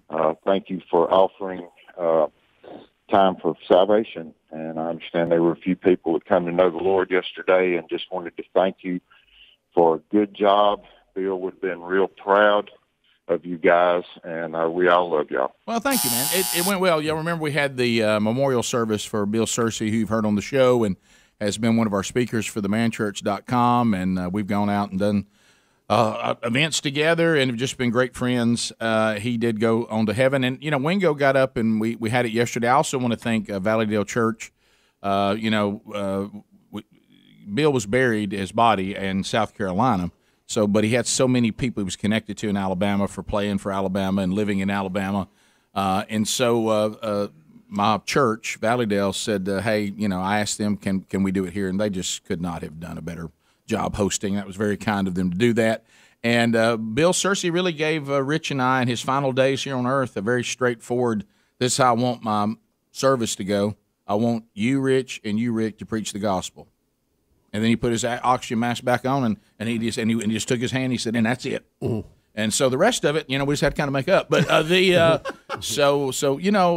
we talked about this. Solomon said, and that, you talk about somebody who had been given the means to try every sin this world has to offer. And Solomon said, I tried them all. And he wrote in Ecclesiastes, and he said, at the end of it all, the whole role of man is to fear God and do what he says. But he says in chapter 7, sometimes it's better to go to the house of mourning than the house of amusement, meaning sometimes it's better to go to a funeral than to a party, because at a funeral you're sitting there thinking, oh, so this is what happens to mankind, and you'll start assessing, well, what's going to happen to me when I die? Because we're all going to die. One or two things going to happen. We're going to die, or we're going to be here when Jesus turns off the church age, which means the end of grace, and he begins to judge. He accepts the redeemed and judges the unredeemed. So one of those two things is going to happen. We're going to die, and that's going to be the end of the age of grace. Or we're going to be here when he ends the age of grace. And so we talked about that and other things. And I don't think I've ever been, not one time have I ever been to a funeral where the gospel was presented that someone wasn't redeemed. It just, You got everybody's attention. Yep. And Bill knew that. And there were some people in his life that he had really, really prayed for, and they made decisions for Christ yesterday. And I remember him saying this, and Wingo talked about this. And I want you to think about this. And these are some of his siblings. And he said, if my death will bring them to Christ, I would die over and over and over again. Wow. Yeah. If that's what it's going to take, then so be it. And it did. And so that was the one thing he was hoping for, and God delivered yesterday. Let's continue. Let's go to Randy and Dothan, News Talk 103.9. Randy, go ahead. Good morning. Hey, buddy. Hey, I just wonder why Disney can't. They've got 1,000 cartoon artists on staff. Why can't they just rewrite Dumbo, the little section that they haven't figured out offended somebody for 80 years? They have cartoon artists. They can just rewrite that section of all Peter Pan and all the other ones. Same thing with Dr. Seuss. It's a book. Rewrite the little section that's supposedly. Well, if I think that you may see that. I think now I can't say for the Dr. Seuss. I don't think you'll see that, but Disney, they're the king of. They'll put something in the vault. They'll reboot something now with the latest technology and brilliant, HD animation if that exists or whatever the latest animation is. I don't think that's far fetched. I think you may see that. I don't see Disney giving up on Dumbo and Peter Pan. No, I think they'll modernize that. Is that a good way to say it? Yeah. And get that back out, because you're talking about Disney, the corporation. Some of the classic literature that has offensive language in it is going to be more difficult, because it's hard to go into one person's writing and change it, because now you're tampering with it. It's not his writing anymore, as opposed to just saying this is the way things were done, this is the way things were said, and it is a classic piece of literature. You can like it or dislike it or agree to read it or not. I think that's going to be more difficult. But like with you, I think Disney absolutely will update this. Now, I know you're with this too, Bubba. We're not revisionist of history. I don't think that's the way to go. No. I think that we should look at what people wrote and what people did during the era in which they lived, during the time in which they lived, and learn from it. Warts and all, this thing of going back through history and cleaning it all up and trying to act like it never happened, that feels a little fascist to me. That feels USSR. That feels a little Nazi to me. I think history is what it is, and it's there in its state of a piece of history. And we can look at a piece of history and say, ooh, that's ugly. We can look at a piece of history and go, man, what were these people thinking? We can look at a piece of history and go, hey, I'm glad we're not that way anymore. Hey, we learned. We left that way of thinking. This is the way people weren't seen. This also explains why you see some of the things you see, children, because at one time people in our society were treated this way. Learn from that. That may explain. You can make it a learning experience. Some of the things you're seeing right now, because you look around and go, well, I don't understand why. Well, I'll tell you why, son or daughter. Let me take you back through history and the plight of black people in this country, the plight of the tribes that were here. Why just want to clean it all up and then act like it never happened? To me, that's the worst thing you can do. When I think of the old Soviet Union, rewriting history was what one of their things creepy. that they were, and the fascists, the Nazis, were telling you who you could like and who you couldn't like, mind control. Ooh. And that went out to even to the point where they were executing people. Eric in Florida. Eric, go ahead. 30 seconds. How are you? Hey, I'm good. Hey, I just wanted to comment on you guys were talking about the mask earlier. Yeah. I have a niece out in California that is going through lifeguard training, and she is being made to wear a neoprene mask in a pool full of chlorine. What, a mask while she's in the water? Yeah, while she's practicing rescue, she has to wear, a neoprene mask, so I guess it's waterproof. Okay. Seems a little unnecessary. Wow. Travis. Look, let's face it, nothing can live in that chlorine. No. Travis in Missouri. Travis, go ahead. Hey, Green Acres. Thanks for the call, buddy. What's up? That press secretary, Jen Psaki. Yeah. So she says she actually, blurted it out, we have a crisis at our border, and then she tries to retract that and said, nope, it's a challenge at the border. Yeah. I guess they think we're just like blind to this or we're stupid or something. I don't know. It aggravates me that we know what's going on, and they know we know, but they're just going to pretend like we don't know. Then they blame it all on Trump. Well, the last administration, No, you're right, and Bubba said it perfectly. Remember, the left, they're obsessed with words. See, we don't care whether you call the border situation a challenge or a crisis. Well, what are we going to do with all these people? That's what we'd like to talk about. Yes. But they lament over what to call it. I mean, words. Oh, that means everything to them. My it is absolutely symbolism over substance. We'll be back. More Rick and Bubba next. Rick and Bubba, Rick and Bubba. Did your grandmother work hard to raise her children and keep her family?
22 minutes past the hour of the Rick and Bubba Show.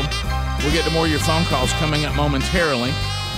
I know that this is going to be a biggie. We're even working and see if we can find a contact to try to possibly have him on a future podcast. But, Bubba, it sounds like that the UFO folks out there are about to get... boy. They're about to get a little meat. If you love UFOs, you are living in the year that you are going to enjoy. Do you think the government will actually come clean about all this or not? Well, here's the thing, Bubba, and I know that you can be pretty level-headed about this, but it may be that what the government gives us is all there is. Now I know there'll be they didn't tell us everything. I mean, it's just like it's just like the Bigfoot people. They're never ever going to be told that Bigfoot doesn't exist. And the UFO people, if we get stuff but it's not really a lot, they'll demand there was more proof we're not getting. They'll never ever say the government came clean about UFOs. Never. Well, and I've no way, no how, and probably not. And I think I can talk more freely about it now. That I did know a gentleman who worked in the secret military complex of our country, worked at Area 51. I had access to him. I asked him a lot of questions. I said, don't tell me anything you got to kill me over. But I have questions about stuff, and he gave me a lot of answers a lot of times, and we know this now. It's public knowledge that when we were testing some of these cutting-edge vehicles, people saw them and reported them as UFOs, and they were not. They were just advanced military aircraft, like the stealth bomber, like the stealth fighter, and who knows what they're working on now, So we know some of that took place. But then there's other things we don't know about. But we're about to hear that there are things that we have not been able to identify. Now, you remember several years ago, the government decided that the FBI, and it's back after 9/11, the CIA and the FBI were both great investigative bodies. One, it was supposed to be international. One, it was supposed to be domestic. But at times, they were not sharing information. And at one point, they wanted a wall between them, which makes absolutely no sense. So we came up, as only the government will do, to put in a new office and budget to take care of this. And it was called the Director of National Intelligence, DNI. So the DNI director was over the CIA and over the FBI. He was the go-between. He headed up everything. NSA, all that stuff all came to his office. Well, the DNI director under Donald Trump, his name was Radcliffe, John Radcliffe. That's also D.B. Cooper's name. I thought he really did a good job. I thought he was a good hire. We know some people that worked in his office. They were very efficient in what they did. They put out, it was an agreement based on some lawsuits and other things, and it finally came about. Congress with this, President Trump was big in this too, that they wanted the government, the secret services that we have, to come clean with the American people about what they knew about unidentified flying objects. You saying? And what they said is, we want to know what you knew and when you knew it. Yep, that's it. So they set a deadline of June the 1st of this year to come clean on all this. So Radcliffe is now out of office. He's been doing some interviews, and that deadline is coming up. The Pentagon and intelligence agencies must release a report to the public on June the 1st. Now, Radcliffe has said that there were more sightings and more run-ins with UFOs than we have previously known about. He said the observations that they have documented were made by Navy and Air Force pilots. So these are highly trained people who are up in the air flying some of the top aircraft we have, and we're relying on their firsthand experience for this. He said not only that, but said there also is a record of multiple sensors, and he said many of these encounters have no obvious explanation.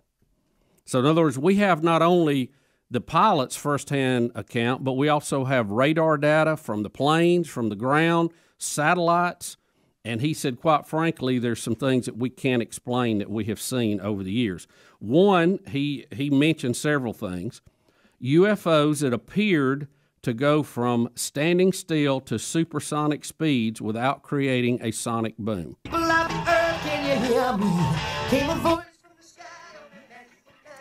Now, when they say this, though, it doesn't necessarily mean it's a little green man or a little gray man. Right. It's just they don't know what it is.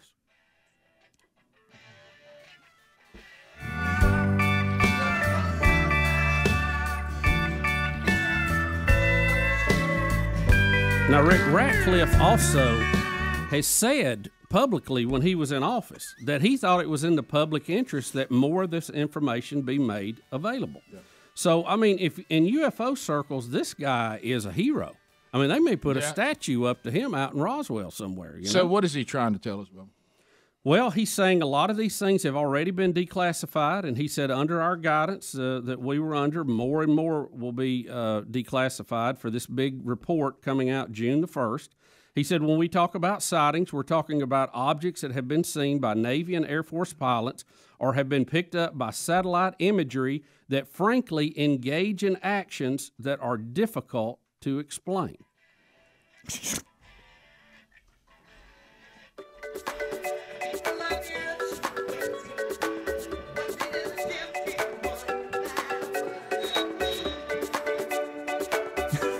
Also in this, there will be multiple reports shared between agencies and also between countries trying to follow some of these UFO reports and figure out what they were.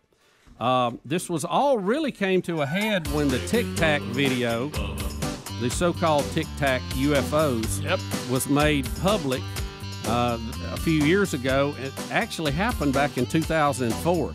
But we had Navy pilots trying to engage a UFO, and they could not follow it, could not keep up with it. And that video got out into the public domain. Your phone calls are next. Rick and Bubba, Rick and Bubba.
the gravy, please. Rick and Bubba, Rick and Bubba. Ooh, it brings me to my knees. Rick and Bubba, Rick and Bubba. I can't start another. Rick and Bubba, Rick and Bubba. 35 minutes past the hour of the Rick and Bubba Show. 866 We Be Big as a number. Let's get you in here and we'll chat. MyPillow.com. Bubba, I really believe, and I know you feel the same way, if these new slippers that MyPillow's putting together, if they were anywhere near my wife's size, I think they would take them from us. I mean, these are so comfortable. Well, they have the female version. They do, and I keep saying that. You can go get your own. You can buy men's or women's slippers from MyPillow right now. They're offered in either a slip-on or the moccasin style, and you can wear them. You can really wear them all the time. Like I actually went outside in the yard with them and did a little work with them on Saturday because I did. I went out there. I thought, well, the soles work. I've got the slip-ons, and let me tell you, they are shockingly comfortable. Yeah. And the girls at the house all want some, and I'm sure that's going to be happening here real soon. I'm just picking some stuff up, moving stuff around. I wasn't doing what's some that code big major we need project. for that? You know what? There is. Take care of that. Yeah, today. the code is Bubba. I don't remember that. Yeah, you remember that one. Go to rickandbubba. You know what our code's going to get you? 30% off on those slippers. Come on. Yeah, and they've got the patented foam, the comfort memory foam, and they got the impact gel for your feet, and all made right here in America. And it's a 3-tier cushioning system that is fabulous. So look for those, and of course, all the products at MyPillow.com are fantastic. They all come with a 60-day money-back guarantee and a 1-year warranty on the slippers, by the way. So go to radio listeners right there at MyPillow.com where it says radio listeners, and then you put in the promo code Bubba, get 30% off these brand new slippers. From what I'm hearing about you, our audience, and MyPillow, the company, and I just got an update on this on Saturday, is that you guys are responding in a big way and that their business is better than ever. So all this attempt to cancel them and whatever has had zero impact on the people who love their products. Matter of fact, it's kind of galvanized people to support them even more. Imagine that. Just even what you're talking about, think about what people were mad about just because you're questioning the outcome of an election. So that's where, I mean, you're not like, I mean, come on. Did you see Babylon B says now there's businesses all over the country trying to get canceled so they can sell more products. Hey, cancel us. We have the new buy-in. Yeah, I want y'all to know the left really hates this show. So for those of you that love it, don't let them take it from you. You know, one thing I did find out too yesterday is because as it gets a little cooler, the underbrush gets where you can see a little better. I know it's warming up a little bit, but it got, like Bubba said, it got cool again where we are. So I was out in the yard Saturday, and I was slippers. Yeah, I was, and I was piddling, and all of a sudden I looked in all the different bushes that are in the backyard. Mm-hmm. There are so many lacrosse balls underneath these bushes and buried in the mud. And that have been in there for years. I was shocked at the number of lacrosse balls that are in all these bushes where, the kids, they crawl in there and look around. So, I mean, I can't believe the number of lacrosse balls. I could have filled up a grocery bag with them. Really? Oh, yeah. And thought about it, then went, just like the kids did. They get it honest, Rick. Hey, look, we've never noticed them. I'm going to move on like I didn't see that. Let's go to... line 2. I don't know what the name is. Sir, you're asking about Pass the Gravy. Go ahead. Hey, this is Alex in Tuscaloosa. Hey. I've been listening for about 6 months in monkey grass. Thank you, buddy. Did you understand what that means? Yes, sir. Yeah, I'm from Michigan, and so I didn't listen. It doesn't mean you're from Michigan. So what does monkey grass mean? First time caller. There you go. There you go. All right, so go ahead. I didn't listen to y'all because I thought it was off color like Bob and Tom, but boy, was I wrong. And so I just want to thank you guys for keeping it clean. The jingle, has it changed over the years? And does Pass the Gravy have any meaning? Well, Pass the Gravy, please, means what it means. I mean, you being a Northerner, you may not understand the value of gravy. But it's a commodity. Yeah, when that song was put together, we love food. You've probably picked up on that. And so we like delicious food.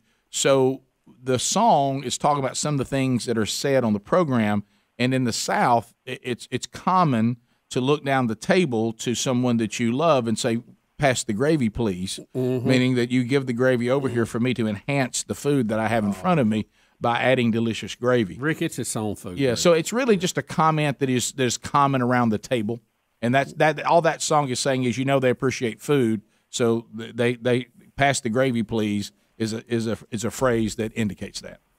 Thanks, guys. Okay, is that helpful? Yes, sir. Hey, thanks for joining the show, and I'm glad that you're here. Thanks. See you, buddy. By the way, these Northerners.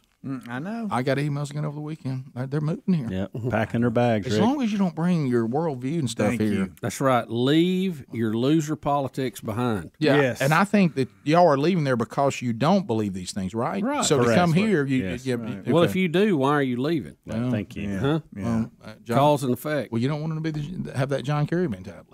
I still keep doing these things, but I don't want it to affect me, so I go to where it doesn't affect me. Well, you got to watch that because you'll drift to crazy liberalism if you ain't careful. You got to keep the guard up. Next thing you know, you'll be running homeowners association down here. Oh yeah, I know. Paul, go ahead. Telling people can't put a flag out. Yeah. That's where fascism begins. Or a beautiful ham radio tower. By the way, yeah, that's where you start giving up freedom right there at the homeowners association. Paul, go ahead. Yeah, okay. So this past Saturday, I had family over, and my brother and I, we were looking at all the Biden memes, and my brother brought up a story.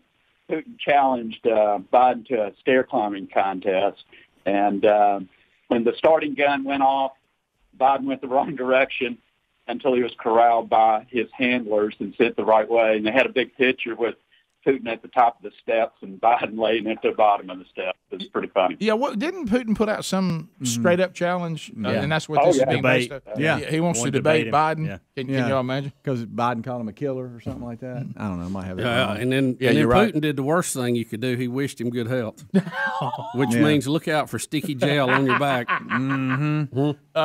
Let's go to Corey in Louisiana. Corey, welcome to Rick and Bubba. How are you? Hey, guys, doing good. Just wanted to kind of touch on the Joe Biden and him falling. At what point are we as Americans going to ask Congress and the Senate and the president to have an age maximum? So we have a minimum, but I think it's time to put a maximum, like 70 is the limit. If you're falling asleep at the House or Congress, it's time to go.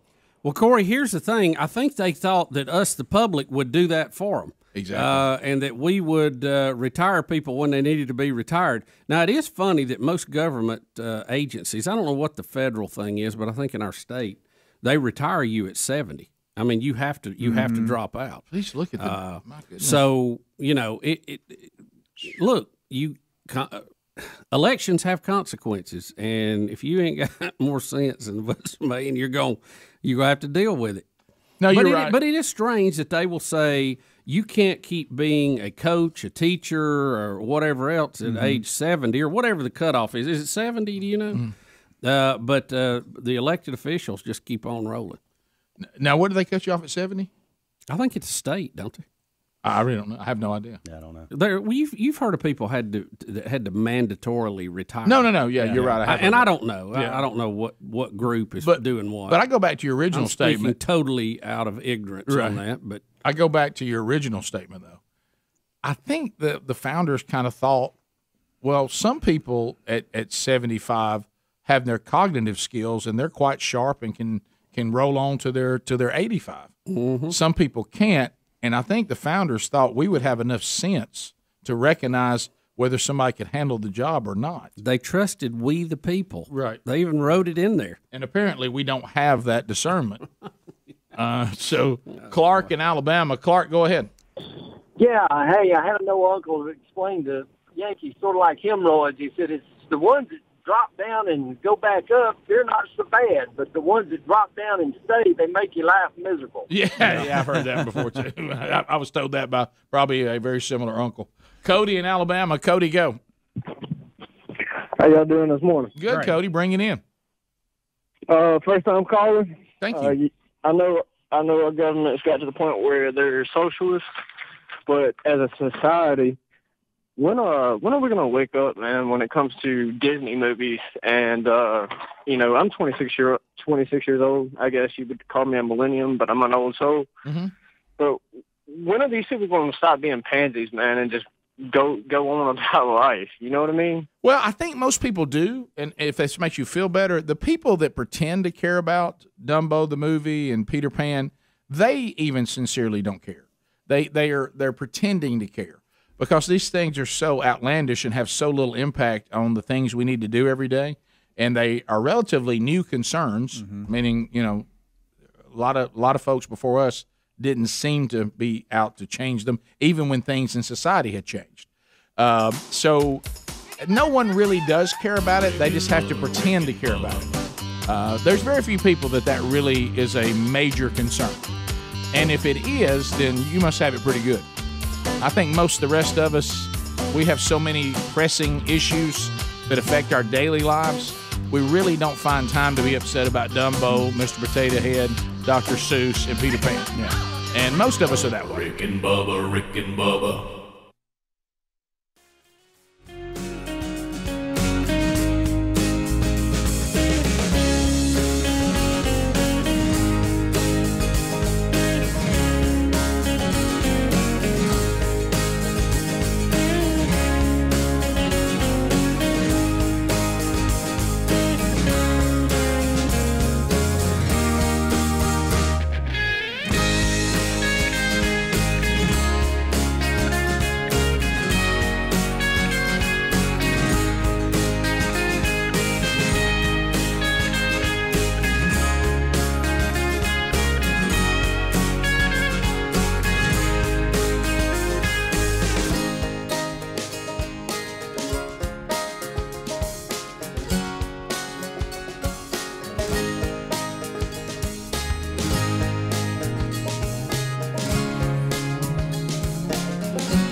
us now to the top of the hour, the Rick and Bubba Show, 866 We Be Big. Thank you for being with us today.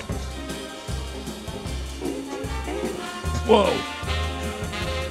We are back, and we have much to cover on the program today.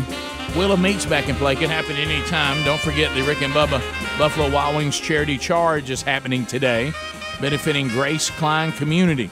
If you'd like to go out and enjoy it, participating Buffalo Wild Wings, 10% of the food sales will go to our charity charge again this week. All right. So stories, our society is just turning, and a lot of people have talked about it. I mean, it's just we should use the word for some of you out there. And don't read more into it than what we're saying, because you know that we have a biblical worldview, and that would include on creation. But there seems to be we are devolving in microevolution as human beings and becoming more and more animal-like, and you can see examples of that everywhere. We don't value human life in any way, shape, or form, and things have always been rowdy. It's spring break. You get, high school and college kids are going to spring break, and they'll get rowdy, and that's not anything new. But I will say some of the things in our spring break update today that look, unfortunately new, is I don't recall SWAT ever having to be called in to spring break. Miami Beach spring breakers hit with extended curfew after the SWAT team was forced to break up a rowdy crowd. So they had to bring in the SWAT team, and SWAT team. In the past we had some of the horrific things that went on with spring break involving rape. If you remember, when we had those horrible stories out of Panama City, not too many years ago, and we could not believe that such animalistic behavior would take place. And so now in Miami, they say this has just turned into an impossible situation of violence and rowdiness. And as I said, SWAT had to set up a perimeter to handle a spring break mob in Miami. And I think you'll agree on this. I mean, look, we've all seen or been part of some type of something that went on at a spring break, and you're like, wow, this is crazy. I think the difference, I can just say this from the 80s, Bubba, which I know you love that decade, right. The late 80s. You mean the greatest decade mankind has ever seen? Right. That one? Yeah. Right. That one that set the high water mark for everything? Yeah. Is that when law enforcement did come, as bad as it was, they got our attention, and we listened. Mm-hmm. Nowadays, sadly, the police pull up onto something like this, and nobody pays them any attention. They don't respect them. And that's just sad. That's sad to say, but it just seems like where we are. So now, guess what they're having to do? Well, now we got to have SWAT. We got to have SWAT. we got to have more force in here because nobody is giving us any attention. They're not respecting our authority. Rick, I know COVID is on the run, but this looks like a super spreader. Boy, it does. It really does. So the city commissioners in Miami had to, and they voted unanimous. They had to call an emergency meeting on Sunday to extend a curfew, because they said it was getting so out of hand. Look at the spring breakers, that crowd right there. The pictures are just unbelievable. It's mind-blowing. Now we go over to Panama City, Florida, also part of spring break, and a sad story here. An unidentified man they think was in his mid-20s. And I hope some of you are listening. This is the problem of losing your faculties here. He attempted to parachute from a 14th floor balcony at the Sunrise Beach Resort, by the way, in Panama City Beach, and the parachute did not do what was needed. Not enough time, it's not real high. That's not all that high, and he is dead. That is sad. Yeah. So you shouldn't try to parachute from the 14th floor of the resort there, and I don't know if this is tied to spring break or not, but it is that time of year. So we don't know. Not clear if it was an out-of-state resident that was visiting, but it says this was part of the spring break because it is a popular spring break destination. Mm-hmm. And there's a lot of daredevils out there that do these base jumps and all this, but 14 floors is not really. I mean, most of them that jump off these towers are much higher than that. 14 floors is not that high when you really look at opening up a parachute. Yeah, he leaped. He took the leap. Said the chute never even opened. in time. It did not open in time, so that's the distance. Yeah. Sadly, that is going to have to. And I mean, I'm serious about this. That's going to be added to the list in the elevator of rules when you're going up. Don't attempt to parachute from the balcony. We will see in a hotel. That's sad. We will get into an elevator, and it will say, "Please, if you do not parachute from your balcony." Now, I already had that figured. Yeah. And certainly don't want to be insensitive to whoever this person belongs to. But I will say that, going to a memorial service yesterday when people were telling stories about the person, that you cut up and have fun, especially if they're redeemed and you can actually celebrate. But I just have to say that if that were to happen to one of us, and God forbid, there would be moments there, because you got the people that call you, hey man, so what happened to Greg? Did he? Yeah. Well, he was trying to parachute from the balcony of a resort. Yeah, I know she went straight to Greg. Yeah, on that. Yeah. And there would be a moment, that's much different than some of the things that are tragic that you could say, in that conversation, and that one comes at you differently than some others. I'll just say that. Can I say that? Because that's true. I don't even think Greg would try something that ridiculous. No. If I ever do that, Back 84, I thought about it. Yeah, Craig. Well, you would think he did jump out a window onto a trampoline. You can call me exactly what it is if I do something that stupid. Yeah. But Rick, you talked him into that one. Well, but still, when he jumped out of a second floor window onto a trampoline, yes, he was talked into it, but I didn't push him out. Right. That's important to note. That's a great defense. That is important to note. You would think that somebody, sadly, with this story would have been an expert that said, let's not try that. You ever tried to talk to somebody? Because I'm going to tell you, I don't know what happened here. The story does not have a lot of detail. But this has that look of everybody was all in. There wasn't There wasn't anybody trying to talk about it. They were all thinking this is awesome. And I'm going to add possible, mental state not clear via drugs or alcohol. Could be. I'll put a chip on that one. Legitimate guess. Looks like you need several hundred feet. Yeah, you do. 14 floors won't do it. Not a parachute. I think you need at least 400, 600, something like that. Yeah. That's minimum. And I know this. How many floors is that? I don't know. Did he have? Says the chute did not open in time, is what it says. So he didn't pull it. It has in to time, open. It has to catch air. Yeah. It has to expand. It has to break the speed. I mean, that takes time. If he pulled it before he jumped, he wouldn't have had time. Now, this is probably one of those where they jump and it's in your arms and you just throw it. I go back to somebody knowing what's going on. So we didn't have an experienced jumper that said that's not what I would do. Well, let's talk about this. He has a parachute. How's he get a parachute? You would so think is this a base jumper type deal? Probably. I mean, that's basically what this would be. Is a base jump. Well, whatever the situation, chute did not do its job.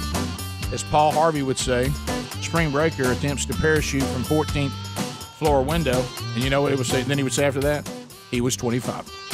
24 or whatever. You know how he would never say somebody died, he would just give you their age, and you knew the end of it. Yeah. Rick and Bubba, Rick and Bubba.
6 minutes past the hour from the broadcast plaza and teleport. Another hour. Here we go. Speedy, the real Greg Burgess, Helmsy, and Eddie Van Adler join us as we start a brand new hour. Welcome back. There's Bill Bubba Bussy. Rick, glad to be here, honored and privileged, and thank you for being a part of it. So we're going back over the weekend. Speedy, we need you back in here. Speedy, you got to come back in here. So we're going to start this hour, and we've talked a lot about what's all happened over the weekend. Boy, it was busy. We had a lot going on, and busy as a bee. We haven't mentioned, on the show Friday. Speedy was trying to decide. When you have kids playing football, it's pretty simple. It's pretty straightforward. There's one game a week. That's it. Okay. You got one game, and you got to decide if you're going on the road or or it's a home game. That's it. Football is pretty simple. You just one game, you do it. When your kids are involved in the basketball, baseball, any sport that they could play on any night, any day, multiple times during the week, you got to make these kind of decisions. I mean, it's a nightmare. You can't go to every single game, so you try to decide when you can go, when you don't go, and we told you that we couldn't find a flaw in why you wouldn't go Friday because it's Friday. I mean, you didn't have anything the next morning, and at least you were sure about it. Yeah, and so you went back and forth about 20 times. I know, but you finally. Well, I think it was. I think we finally just hammered you so much it made the decision. Well, I thought he was ordering lunch. Yeah, God forbid we have a discussion. I ask your opinion, Greg. Right. What are you ordering, Greg? That's what are you eating? You're my friend. That's what we do. Speedy can be a little indecisive. He can. Well, help. He wants input. Well, there's certain areas that are easy to make a decision on, and then some where you go, right. Yeah. And the fact that that they offered a streaming option where they were going to play, right? That's what made the decision so hard for me. It is different because you sit there and you go, wow, so right there in HD I could watch it and I could be at home, we get things done. But then you look back and you go, those things at home could wait. Sure. I made the mistake of asking y'all, so you made me feel bad. Well, no. Isn't that part of the opinion? You want to know how we saw it, right? And the way we saw it was, I don't think I could be wrong. Okay. I thought I gave you some solid advice. You did. In my opinion, and again, I could be wrong, but in my opinion, it seemed like that possibly we weren't giving Speedy the answer. You have anybody ask you advice, and then you realize what they really want you to do is tell them the same thing that they're wanting, and they don't really want your advice. They want you to confirm what they want to do. Exactly. And so don't you play this? I don't. So we just start talking about there's something about your son or your daughter looking up in the stands and seeing you there. I mean, before you know it, JC's going to be gone out to his own world. He ain't going to want anything to do with you. What are you doing? I'm just telling you. Is this why y'all were grinning? Yeah. No. You knew something was up. Oh, yeah. Over there cheesing. Speedy, come in here. Yeah. Come in here, hurry. So you went. I went. Boy, he made it count. Yeah, and then when you went, would y'all agree? Would y'all agree that we have a certain cutoff when it comes to travel? For some reason, mine is 3 hours. Okay, I agree with that. Anything less, I'll consider. I would say 2.5. That's a good number. We had to have that discussion in our house because of all the things we got going right now and trying to get the manchurch.com kicked off and whatever. Sherry at one point said, Rick, I think you can drive an hour and a half. I was flying places that were an hour and a half away. Rick. I didn't even want to tell people. It's like, how long was that flight?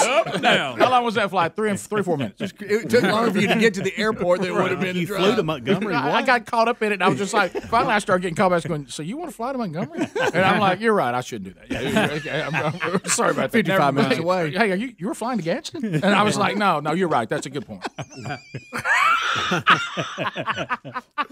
But you get in a rhythm, and you're like, what time we take it off? What, to Gadsden? Yeah. Oh, well, okay. All right, so I pull up, and where they were playing was Southern Union. Okay, what are you doing? I said, well, I hate that bog down on 459. Put his taxi there. Yeah, you can't trust 459. Let's fly. Yeah. How much does it cost to do one quick landing on the way? so good. Gardendale. Gardendale, prepare the jet. Oh, you never know about 65. Oh my goodness, we're all thinking city. Sure. Of course, if the price of gas goes up, and that and jet fuels move out the same. Yeah, anyway, go ahead. That's why Bubba's not tipping. No, but not tipping now. Yeah. Dang. So I know. Anyway, go ahead. So so I pull up and at Southern Union where they were playing it's a great setup, and you can actually pull up in your truck. And you've kind of got an elevated view of the field, and just like, hey, I kind of like it. In my current truck, I got an elevated view of everything. Yeah, you do. Big lift would have been prominent. No, lift kit wouldn't have mattered. So lift I kit pull would up, have been an upper deck. and it's a little cool. It's kind of windy, and I'm thinking, hey, this truck is feeling good. Mm-hmm.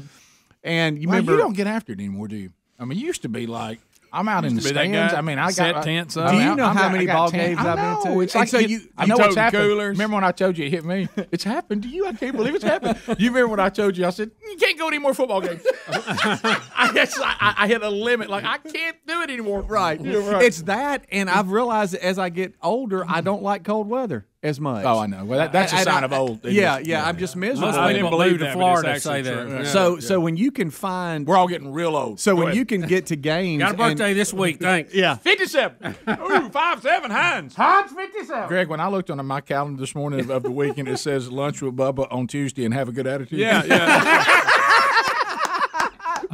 I'm sorry, I can't promise that.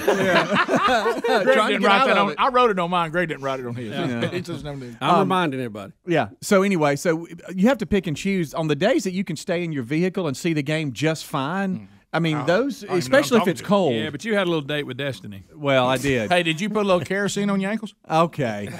All right, so the broadcast team that streams the Southern Union games, they reached out and said, hey, are you coming to the game? And I didn't know at the time, and I didn't. A pretty big deal. I said, it's kind of a game day decision. I'm a focus on y'all.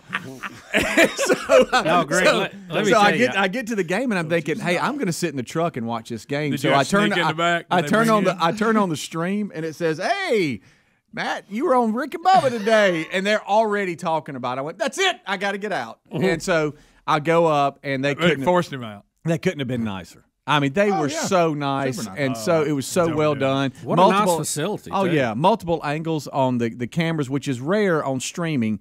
A lot of times you'll go to these places, and they just got a camera behind I'm going to keep talking, behind home plate, and that's it.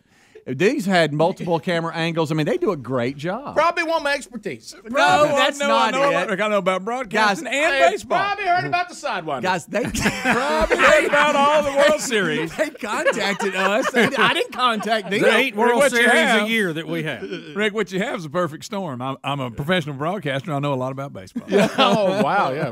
Did you stand up and wave the crowd in the 7th inning stretch? Our special guest, Speedy Wilbur. Tonight, Greg, we're welcome from the Rick and Bubba Show for Take Me Out to the Ball Game, Calvin, Speedy Wilbur. All right, everybody. Yes, he's white. Well, your name's confusing. Your name's confusing. You caught up in it. You drafted Big Brother. Watch out. Blood in the water. Yeah, I know. I marcoed with you guys some. Of course, Greg didn't reply. Helmsy did. But I told Helms Friday when we were leaving I probably would. What makes you special? Hey, look, not special. I just said I'm probably not. Well, you saw what it took. I had to pick a specific topic to get Greg to respond to the group text. I know. Yeah, I know. Boy, but he responded to that one. Well, I wanted to work quick. I wanted to hear Speedy, but I didn't, and I'm sad now. Is there an archive of? Yeah, they actually asked about you, Bubba. They said, "Is Bubba coming?" Because I know on air you mentioned you might, and I said no. He had a boat quag, and so he's not going to make it. I was waiting to hear back to see if they got the steering fixed, which it didn't. It ended up being Saturday, but have they got it fixed yet? Yeah, I got it. How's your water at home? How's that doing?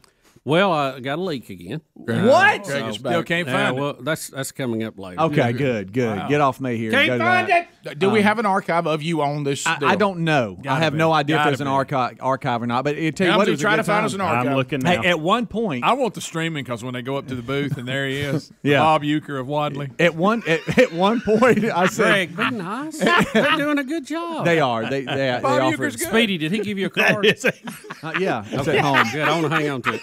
What did he give you? A card. Did you hear Greg? Yeah. I'm trying not to listen to him That's over a there. compliment. He said Bob Euchre's good, and he is, but it was the way you said it. I say Bob Euchre. They do a good job. Just a bit outside. Yeah.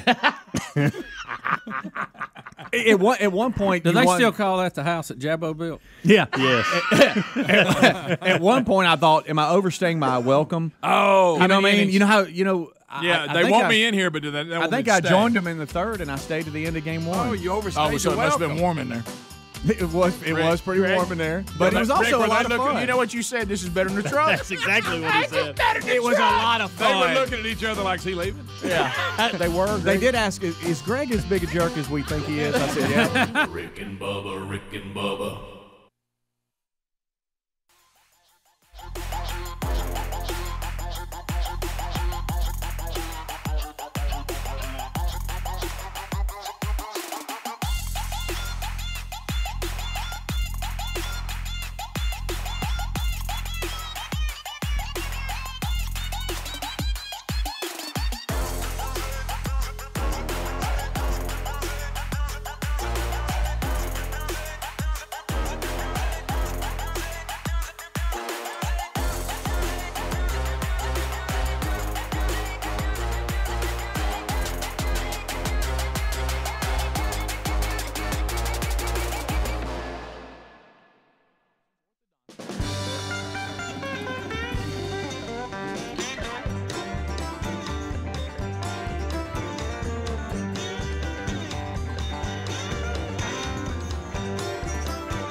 the gravy, please. Rick and Bubba, Rick and Bubba. Ooh, it brings me to my knees. Rick and Bubba, Rick and Bubba. I can't start another Rick and Bubba, Rick and Bubba. day without 'em, brother. Rick and Bubba, Rick and Bubba.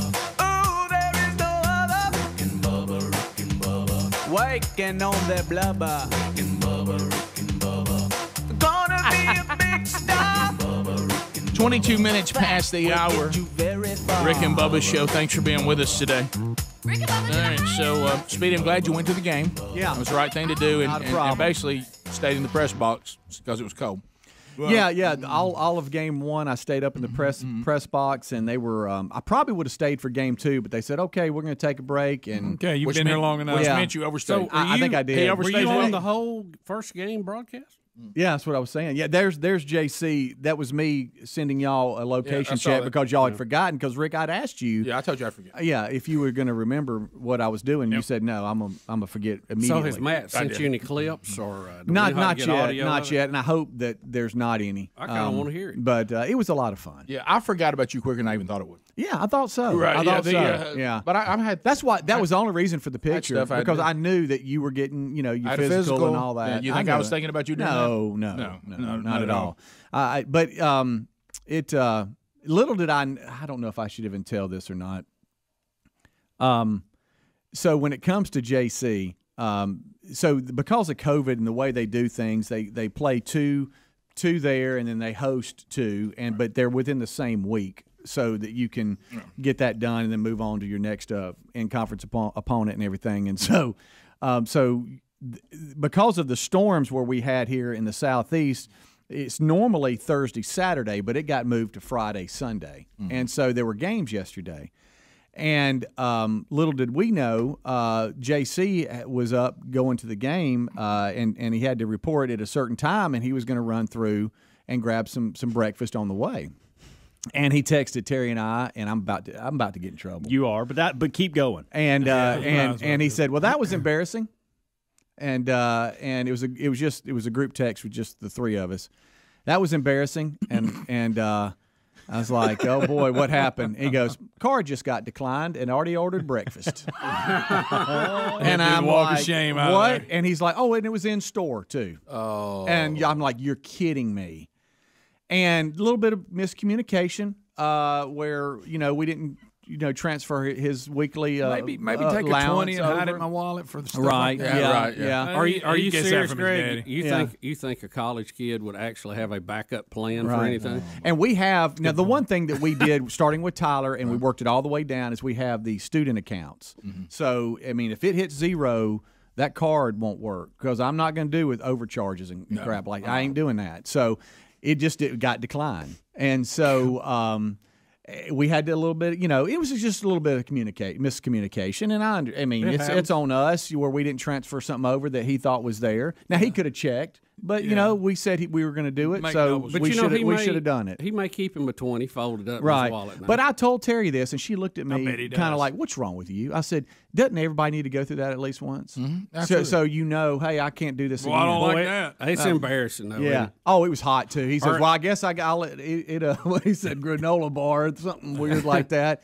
So he hadn't eaten all day up to between games yesterday. They were trying to sneak him food. Yeah, well, and that's not the worst one though. The worst to me, it hit me one time, like at the grocery store that's when put you've your got groceries just back. tons, Mm-hmm. and they've already bagged everything. Oh up. yeah. And you pay, and it goes something wrong. Yeah. I go, "Hey, check it again. It's you're like, And everybody behind just going.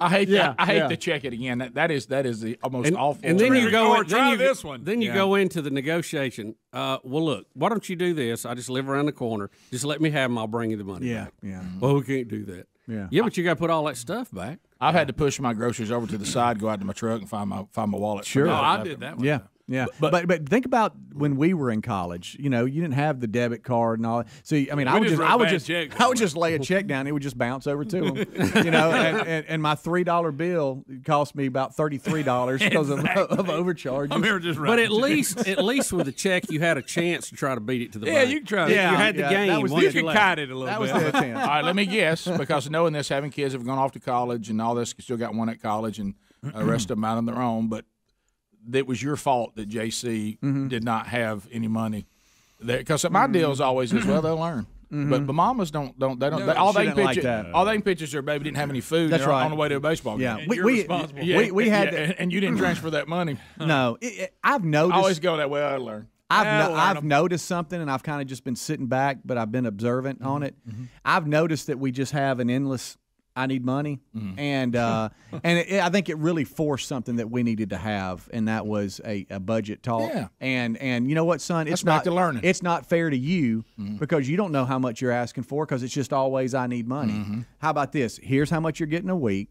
This is when the deposits go in, and if you're out of money, you're out of money. Right. But this is, or you can, if you're 2 days out, you go, okay, I got to budget myself a little bit. I'm getting close. And I said, we'll have common sense. I mean, if things come up, we're going to work through that. But that way, that will hopefully take this and just push it aside. But yeah, it wasn't good. It wasn't a good morning. Well, that was embarrassing. Yeah, boy, I love that. You could hear Terry. Oh no! I got to. Yeah. I got to go through trash like a trash can. I got to go through a trash can and try to find my American Express card over the weekend. Oh, Rick. What? Well, when I had find it in the can? When I had my physical, he updated some of the prescriptions, and I had to go by and pick them up. And I appreciate Walgreens doing this. They put it in your bag. Oh, your card's in the bag.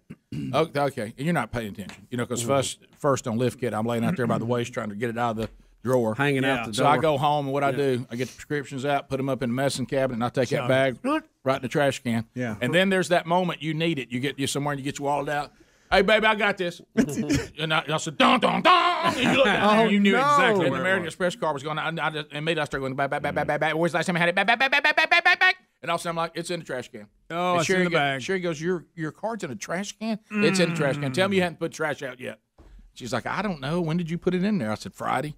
And I had to go home. I had to go home and root through the trash, and I found it though. Wow. How about that feeling when you found it though? Oh my God! That I'll tell you what I was thankful for is a debit card. So I don't ever use my debit card. Never. It's strictly a backup. Well, I was glad I had it though. Yeah. Dave Ramsey's not listening, right? Bottom of the hour. We'll be back. More of the Rick and Bubba Show coming up right after this. Rick and Bubba, Rick and Bubba.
Slow down.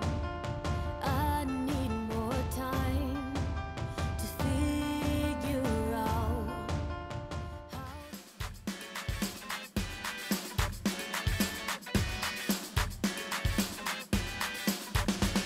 35 minutes past the hour of the Rick and Bubba Show. 866 We Be Big is our number.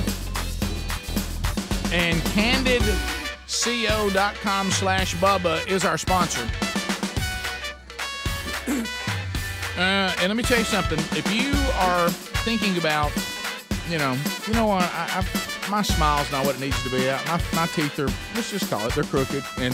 And you've never dealt with it, and now you're thinking, I don't want to go to an orthodontist and have to deal with this whole process. And well, CandidCO.com/Bubba may be exactly what you're looking for. Now, I do want to tell you, they deal with orthodontists. Some of their competitors just deal with general dentists, and the general dentist does not have the expertise in tooth straightening that an orthodontist has.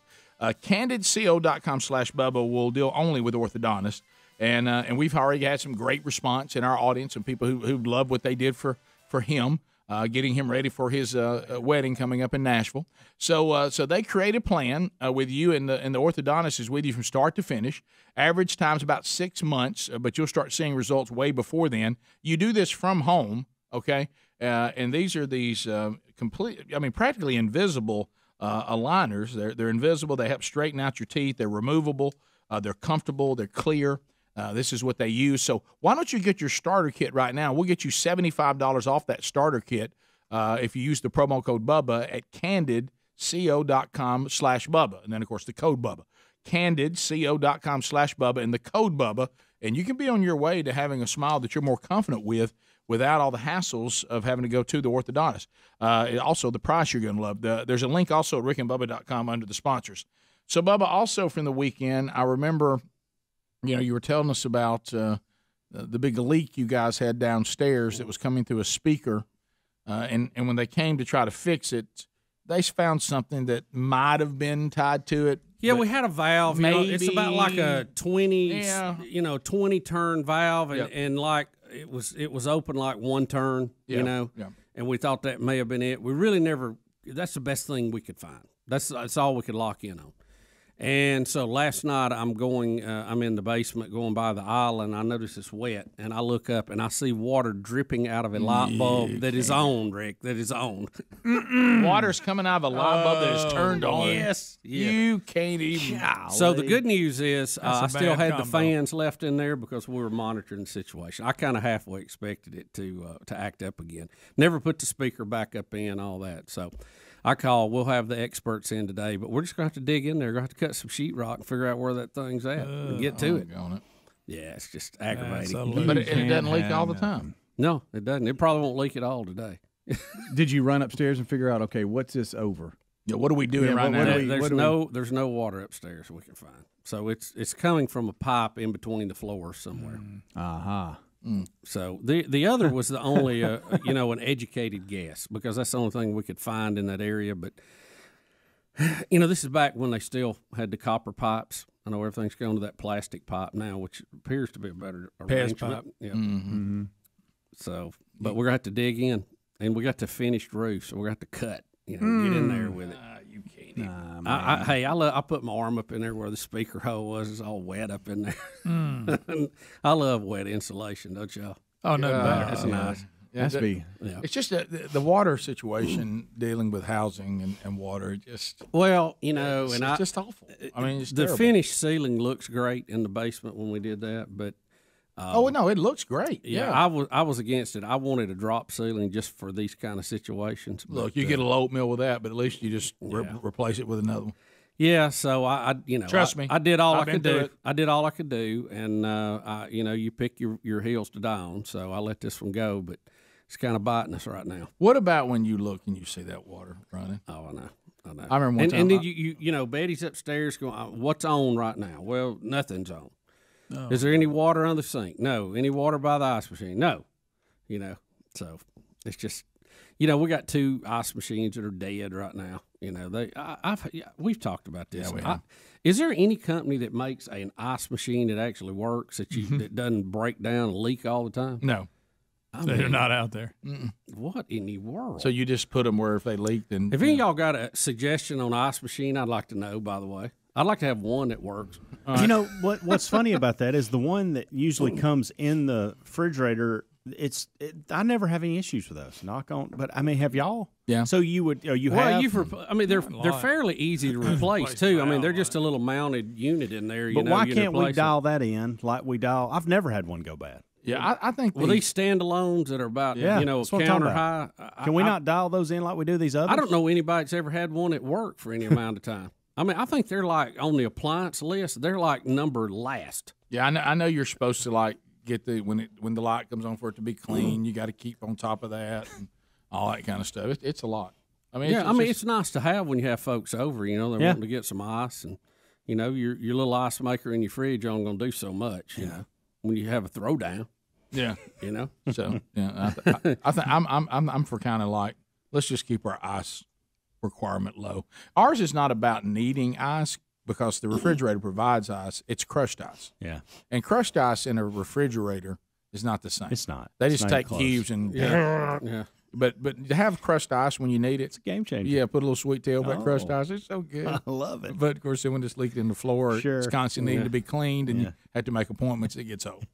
You know, you start thinking, it ain't that good. Yeah. And you know the ones we had, you have to be less. It has to be worth the hassle and the payoff versus the hassle. And ice machines can be a push. Well, and they're not cheap at all. They're very way more expensive than I thought. Yeah, they'll hurt you. Well, you know, they'll make you lose your breath. There's a couple of landmarks on anything you buy. You know, with cars, to me, it's always been about 100,000 miles. You start having things go wrong, and you fix them up, and you may get another 150,000 out of them. Who knows? If it's diesel, you'll get several hundred. But with a house, to me, it's about 12, 13 years, somewhere right in there, that everything starts acting weird, and you have to like go back in and fix some stuff. Oh yeah. You know, it doesn't mean it's a bad house. It just means it's that's house it's life. aged a little bit. Yep. Andrew in Birmingham. Andrew, go ahead. Yeah, so my parents have had some issues in their house, some leaking going on downstairs in my dad's basement, his little man's area. And it was so bad. We could not figure out where it was coming from. The entire floor was completely soaked into the piano room, into the laundry room. I mean, it was destroying it. And we could not figure out where it was coming from. Eventually, my grandfather passed into glory, and he left us something. We were able to start getting it fixed. We found out, they took out one of the walls, found out it was coming from the toilet. The people who constructed the house had used super glue to connect the pipes, and they had busted. Wow. And how long did it leak? It leaked for about 6 years. 6 years? Can I tell you, too, I had a leak situation this winter outside at another place, and I tried to use some of that tape they show on TV, and it won't work. It didn't hold it. Flex seal. It didn't hold it. You were so excited about that. I thought, well, you know what? I thought this is a good real-life test of this stuff. I put it on there, and water kept squirting out, and then the tape gave up. Now, it's sticky, though, if you get it. Did you make a window screen boat? I had a pressure washer hose that had got a hole in it and tried that, and it wasn't even close to holding it.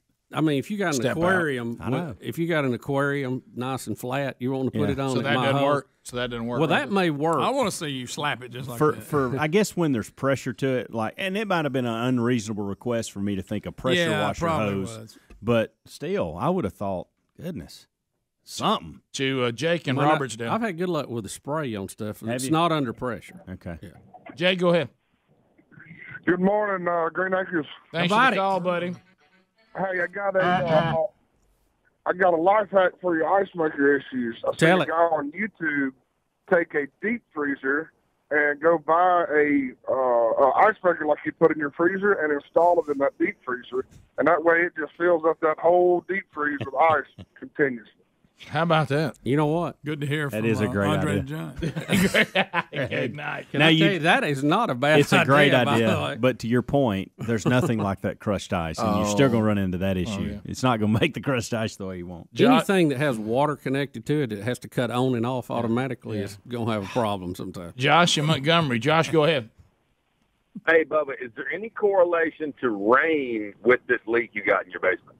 Not that I can tell. I mean, we've done that where I'm going, okay, has this sink had water in it?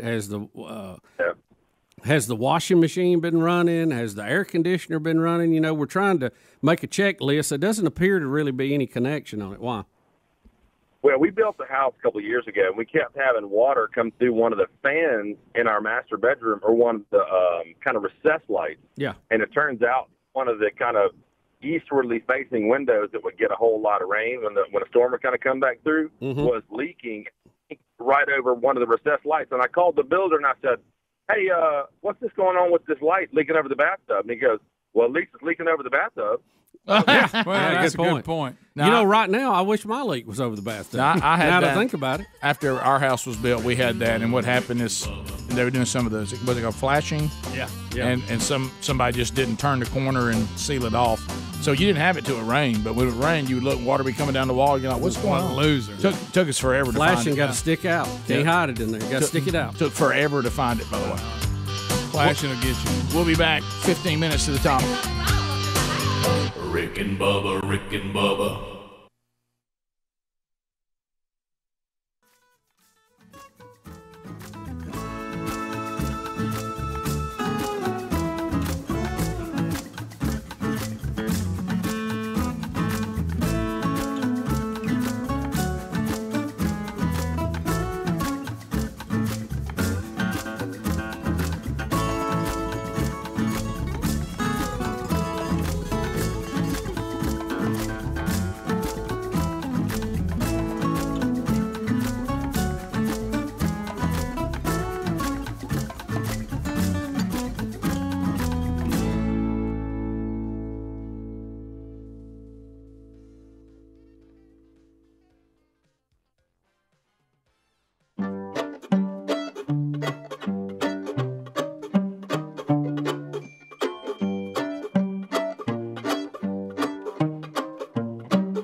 Kinda fuzzy, my jaw full of pain. You can bet I ain't speaking to Annie again. Just yapping about therapy.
the gravy, please. Rick and Bubba, Rick and Bubba. Ooh, it brings me to my knees. 9 minutes to the top of the hour. The Rick and Bubba Show, 866-WE-BE-BIG.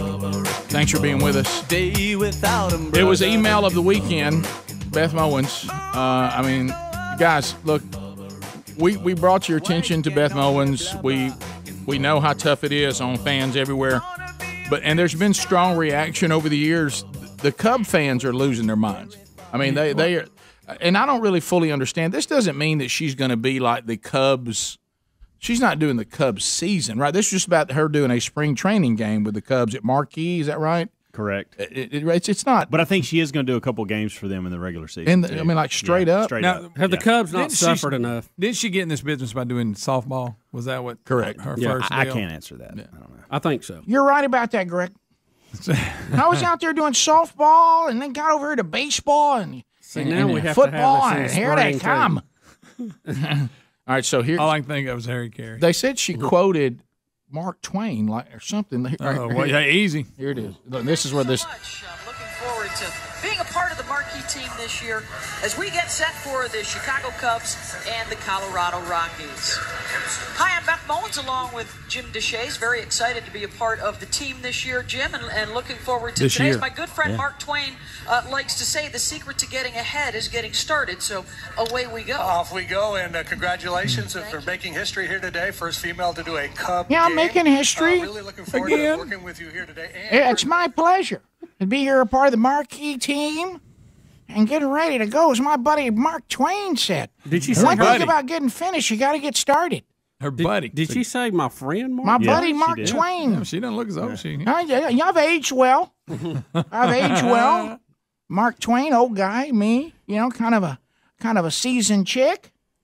But I can do balls and strikes, softball, baseball. I'm right in there with the guys. Call it all. I can call it all. Deshay, glad to be part of the marquee team, Greg, making history.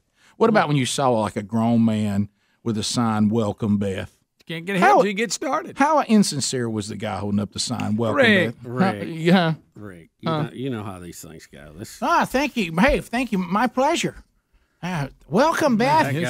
That guy may be a Beth fan, if you know what I mean. Well, I got you. I got you. Some of you probably know Kiss wrote a song about me, Beth. You might be aware of that. No, you guys talked about Supergroup Kiss back on Friday. I found that before I was calling Chicago. I found the picture that had Betty in it with us, but I didn't find the one that had Sherry. Didn't see Sherry. Still looking for She her. was Ace Frehley. Saw Betty was Peter Criss. I want to tell you, for us to hand draw those on, I thought those all looked pretty good. Though. Pretty good work, Bubba. Freehanding and all. Who did that? Bubba was freehanding I the think Kiss I did makeup. There's Rick back before Jesus. Looking like a demon. Dressing up like Gene Simmons with Did I have zero the- reservation. Did I have the Paul Stanley look going, Greg? Look. Did I have the Paul Look at Stanley Bubba being Oh. sexy. Bubba's the lover man. The lover man. Fire it up. There it is. And there's Betty with Peter Criss. Betty as the cat is funny. That blonde hair. And the cat. Yeah. I actually asked Sherry about that over the weekend. She has no recollection of it. Yeah, that's funny. That's enough of that there, Adler. Thank you. That's enough of that. Wow, Rick looks scary. You can almost see those demons.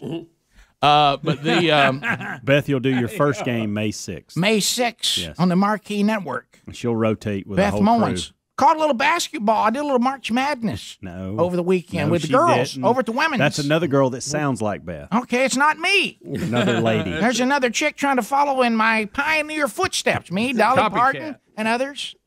Dude, Dolly Parton in there. Susan B. Anthony, Beth Mowens. Underground Railroad. Rosa Parks. Eric Tubman. Eric Tudman. Harriet. Tudman. You could get her. She's And going Beth to be on the Mowens. 20. Harriet Tubman and I. 2030. Groundbreakers with women. I'm an older chick, a little savvy, hanging out with the guys. Right, Mr. Deshay? Here on the Marquee Network for Chicago Cubs. She said this year. This year. No, she's doing a whole slate of Greg, she didn't games. say year. Year. Were they This separated year. by plexiglass there, or are they just, is it all, We're, anything goes Bubba, now we're worried about broadcast? COVID-19. Got a little. I know in basketball it's still plexi and it looks silly. Plexiglass. Well, let's off the glass. I don't see They are glass. separated. I think. Are they? There's something between She me just and waved her hand. It didn't hit. Something. I don't know. What's that reflection there, Bubba? It looks I think like that's there's the guy videoing it off the TV. I believe you're Yeah. right. That's me and Mr. Deshay. Ready to call some Chicago Cubs. You know, I was just curious. Has there been There's any a little studies? lady waving at Beth Mowens. Do we have any people that call ball games that have got COVID from their partner in the booth? Well, you know, Herb Don't Street. think that's happened. Herb Street Hey, Rick. had it and didn't. Can't I know you can't get come out up of it. now. Herb Street had it either during the first game of the You're college talking football about Kirk playoff Herb Street. or during the championship game. I can't remember which one, but you remember he had to do the game from home because I don't know if he had it or he. I think he actually had it. Do you think You're talking about Kirk? Yes. Kirk Herbstreit had COVID-19 and actually did the game from home, if you recall. Was he sick or was it Asymptomatic. contract? Okay, contact No tracing. anti-symptomatic. No problems. He had no symptoms. How does this affect her relationship with ESPN, or does it at all? My agent's got this worked don't out. know. I do Cubbies with no idea. Marquee, only on the Marquee network. And then from time to time, I go over to CBS, do the game of the week. And I'll still do some softball. You know, that's where I started. And low and away. So that'll be coming up. And then, of course, coming up, SEC football. I'll be part of that. As a matter of fact, I'll be joining Eli Gold on the Bama radio broadcast. You know, I was New flipping color by. commentator with Eli Gold. Tell me this, and Beth, you may know. Yes. Has ESPN historically been showing college wrestling? I saw that this weekend on TV. I think they have. I don't think I've ever saw it on there. Not before. familiar with wrestling, but just give me time. I'll be in there calling a little wrestling. You know, I know we have the joke about the Ocho, ESPN 8, but they show some pretty bizarre sports now. Yeah. That thing where the people stand in a circle and slap the ball off the little trampoline, what is that called? I saw that on there one day. I thought, what in the world? Well, I it don't was know. it was like Georgia versus SEC. It was like a SEC thing. Well, they had a name for it, and a lot of women came forward. It was called tramp ball. Me too. Hashtag. But anyway, coming up, also, Bubba, you'll get excited about this. Might be doing some tennis. You know, what is funny is the lack of tennis they have on, especially the SEC network. Bubba, want to know if you... They cover every other sport. Bubba, I'd like for you to talk to Betty. Maybe Beth Mowens come and stay with you guys when I'm in for the World Games. I'll be doing the World Games in Birmingham, Alabama. Home of Rick and Bubba. Do y'all think, too, since Send it down to Greg on the sidelines. So many of these announcers have been able to do games from home, remotely, that the people doing the budgets on these go, you know, we don't have to spend airline but come on. and put them up in the booth. We can just do it at home. It'll save us a whole bunch of money. Zoom. You know they're thinking about that. Yeah, because we can Zoom it. Calm down. Shout out to, nobody's ever going to leave their home. Shout out to Ryan Greenwood. Appreciate your support. Rick and Bubba, Rick and Bubba.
minutes past the hour. Rick and Bubba's show. Speedy, the real Greg Burgess, Helmsy, Eddie Van Adler, all here and part of the program as we start a brand new hour. We'll get to more of your phone calls coming up at 866-WE-BE-BIG. Welcome back for a brand new hour. There's Bill Bubba Bussy. Hey, Bubsy. Rick, glad to be here. Thank all of you for spending a few hours with us each and every day. All right, so Matthew McConaughey, this continues to be a story. He says the Texas governor run is an honorable thing, and he is giving it consideration. Some reason the story also mentions in tiny type underneath that he did this on Jimmy Fallon. I didn't see that because I can't remember the last time I've even saw Jimmy Fallon in the Tonight Show. These late night shows, as you can imagine, don't come around for us very often. No. And I'm getting where even on weekends I can't stay up late enough to watch them. I know. So anyway, and so Fallon asked him about it on Friday's program, and he says what an honorable thing to even able to consider, but no further than that right now. What's McConaughey's political leanings? I know that he wants to fit in, but he's not as far left as some of them. No, I think he even claims to be a conservative to a point. Would this be though? But is in Arnold type conservative? You know, Arnold. That makes sense. Remember, Arnold was a Republican for a while, or sort of. Or yeah, I would say probably moderate at best. Yeah. So somewhere, do you think he falls into that category? I think so. Rick, I would say that's probably the default position. If it's any better than that, I'd be shocked. But has anybody ever heard him talk about anything that matters? No. I've heard him say, all right. Yeah, that's about it. Yeah, I don't. I mean, I know he gave some speech one time everybody was so enamored with. Then I heard it and I said, "We're enamored with this speech because I guess nobody gives good speeches anymore." He was on a podcast one time where he talked about how he's been famous for so long that he was one of the last celebrities that could actually even say that he was leaning to the right before. Now, if you are a celebrity and you say that you lean to the right, you won't get gigs, you won't get hired. And he kind of was talking about how he's one of the last ones. Him and then Chris Pratt would probably be the only two that I could think of. Okay, all right. So he seems to indicate, of course, you know where we are, the way we see leaning to the right. I mean, we might consider him to be, like you said, a moderate, but I guess by the standard of the current left, he would be not left. Right? Yeah, he would be extremely moderate. Well, let's face it. If you're not a socialist, then you're not left. I don't think he's there yet. And to your point, this actual headline says the following: Matthew McConaughey is flirting with a run for governor, but his politics remain a mystery. Yeah. So it's nobody knows.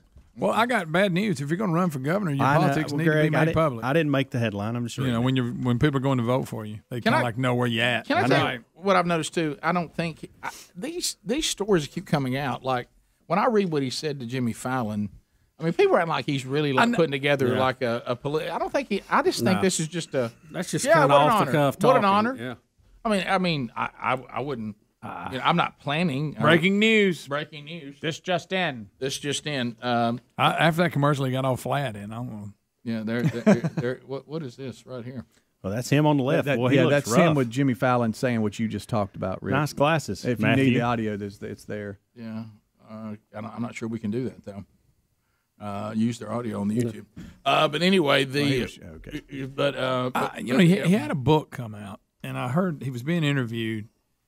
And some of the stuff in it sounds like he travels down the Amazon and he went to this village and he fought this big giant guy like in a wrestling ring. Some of the stories he comes up with sound just bizarro. Yeah, I think he is kind of bizarro. Yeah, I think he's kind of out there. But yeah, this he went to some village and they like the village champion come out and next thing you know they're in a circle and he's out there fighting. Well, I did that in New Orleans. Yeah, that's but probably it could have happened. Back to spring break. Right. I mean, remember when I fought the village champ? And his dad, he tell a story about his dad. Now that's a character. Yes. Yeah. Oh yes. You gotta hear how he went on out. I'll tell you in the break. Yeah. He talked about. I saw and he the called interview. the shot. Told him that's the way he was gonna go. Well. He called his shot. Look, let's just put that under. There's certainly worse ways to go. I was going to say. Well, I mean, if people had to choose, I'm sure that long line would be that way. Right. Of course, you'd like for it to be your wife, I hope. Well, it was. Okay. Well, yeah, Greg, it was his wife. Good, I didn't know. I just checked. Before we had announced that's the way we want to go, I want to be sure. In fact, when he made his prediction, he made the point that's who it would be. Well, good. Okay. Yeah. Then that's all good. And there it is. That's an important point to clarify. That's the last thing. And it's not an outlandish comment Before to you think it was something else. Yeah, to stand before. Yeah, no, don't get me wrong. He had a bizarre little run. He's got a brother named Rooster that's a character too. Rooster? Yeah, ain't it Rooster? Something like that. I mean, Rooster McConaughey? some kind of bird. And then Helmsy tells us we're chasing some Sean Hannity story today about vaping. Yeah, I'm just telling you. I just It's sent it a over funny to you. video. I sent it to you. Yeah. Is that recent? Yeah, I think it happened a couple days ago.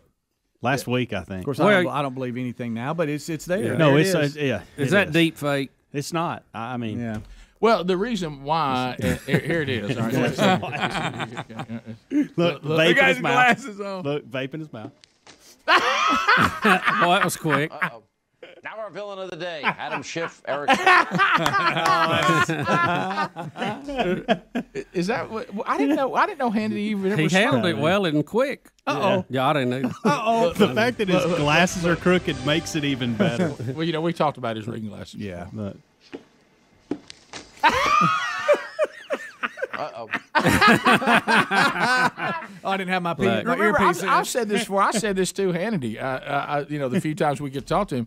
You have made gigantic money. You can't find reading glasses better than that. That's like them you get at the dollar store. I mean, come on. I mean, you put them on and read that chart. There's times like I can tell that he's put them on when they were doing the show, and he thinks they were doing video. Yeah. And then they come back to him, and he's like, he takes them off every time. Wow, that's quick hands. Well, that shows that volleying skill. Yeah. By the way, hey Sean, we know you trained with the martial arts guy. We got it. He broke a board right back before he changed his email and his cell phone, and Bubba and I can't communicate with him anymore. And I may be the reason. It may be on me. Every time he would talk on his show about how he's trained martial arts, I would text him that I could take him. So he just changed his number. Yeah, he just finally changed it. I think that might have been on. No, I think that's from his tennis moves there, that volley, quick hands. Well, he's got. I noticed the other day. I heard he's got a new drop that Scott Shannon's done for him that makes fun of that he's not very good at tennis. Well, that's probably right. His son's real good. Yeah, but I didn't know that. I didn't know that Sean had played or if he was any good or not. But I like a self-deprecating humor. Yeah. It refers to him as a very average tennis player. So I don't know. But I didn't know that Sean. Usually, people who vape are former smokers that are trying to do something better. Right. Has anybody ever just came into the world of smoking like my first thing I ever did was vape? That may be now. Or maybe so now. But I mean, maybe not him. They're showing that's not. I mean, talking about it younger could be worse for you than smoking in some cases, couldn't it? Yeah. Look, we're gonna find out. The stuff we're gonna find out about vaping is still yet to come. You might as well just smoke a Black and Mild and be safe about it. Thank you, Greg. He could be doing the CBD stuff. Yeah. No, you're right. He could be doing that. None Rick. Greg. Okay, y'all. Greg. I didn't need to Where did that come from? This is something we just showed Hannity training. but he'll mention that on the air in a second. Oh, yeah. Hey, we got it. Gotcha. Martial arts. Rick and Bubba. Sharp. Great face, sharp face. We'll be back. Well, I mean, I can do that. Please look. I mean, if a guy's got a plastic gun, I will reach right out and grab it. He's slapping at her, isn't it? We'll take your phone calls next at 866. We be big. Your phone calls coming up. Rick and Bubba, Rick and Bubba.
30 seconds a pop, largest number of people, shortest amount of time. Any topic you want to talk about, they're all on the board now. This is completely up to you. Ask a question, make a comment, bring information to the table. 30 seconds a pop. So we'll have, when it hits 30 seconds, old buzzer comes in. Your time on the program comes to a close, and then we'll move to the next caller. You also, if you want to get in line, we got 10 lines here, so we can get a lot of you in.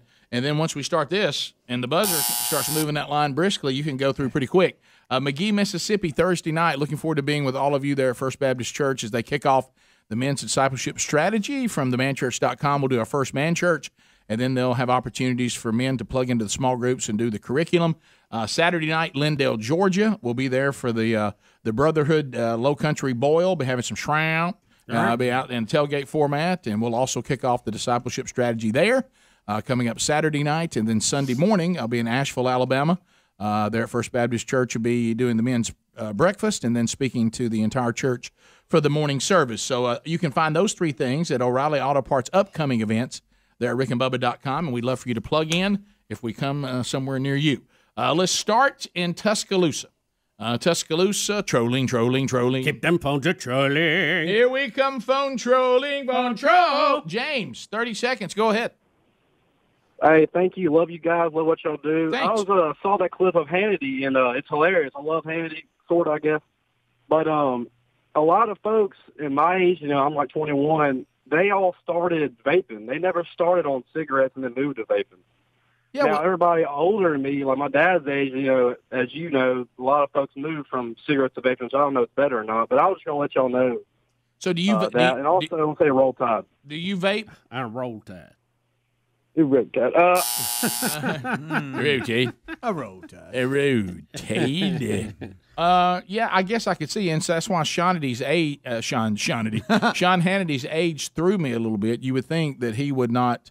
If he'd made it this long without smoking, that you wouldn't say, I think I'll start that vaping. Right. Yeah, you think the facts are kind of in on filling your lungs with smoke at this point, right? Or really anything. And any kind of smoke. The problem you have with the vaping is a lot of times you don't know what you're inhaling because the regulations on this, especially early on, people were getting high on it and because it was laced with various types of marijuana and things like that. And other things that would get you high. So yeah, I know that was a problem to begin with. I don't know the state of vaping. You know what I like to get high on, Rick? Life. Yeah, I don't know the state of vaping. Put that in your vape. Yeah. Vape that, pal. Yeah. It looks sharp when you see somebody in a cloud of it out there. Mm-hmm. Randy in Brantley. Randy, go ahead. 30 seconds. How are you? But I'll take it over smoking. Welcome, Biggin. Hey. 6 foot, 285. Come on. Hey, what I wanted to tell y'all was the other day when y'all were doing the Big Mac, this is a way Bubba can get by with a balanced diet. Okay.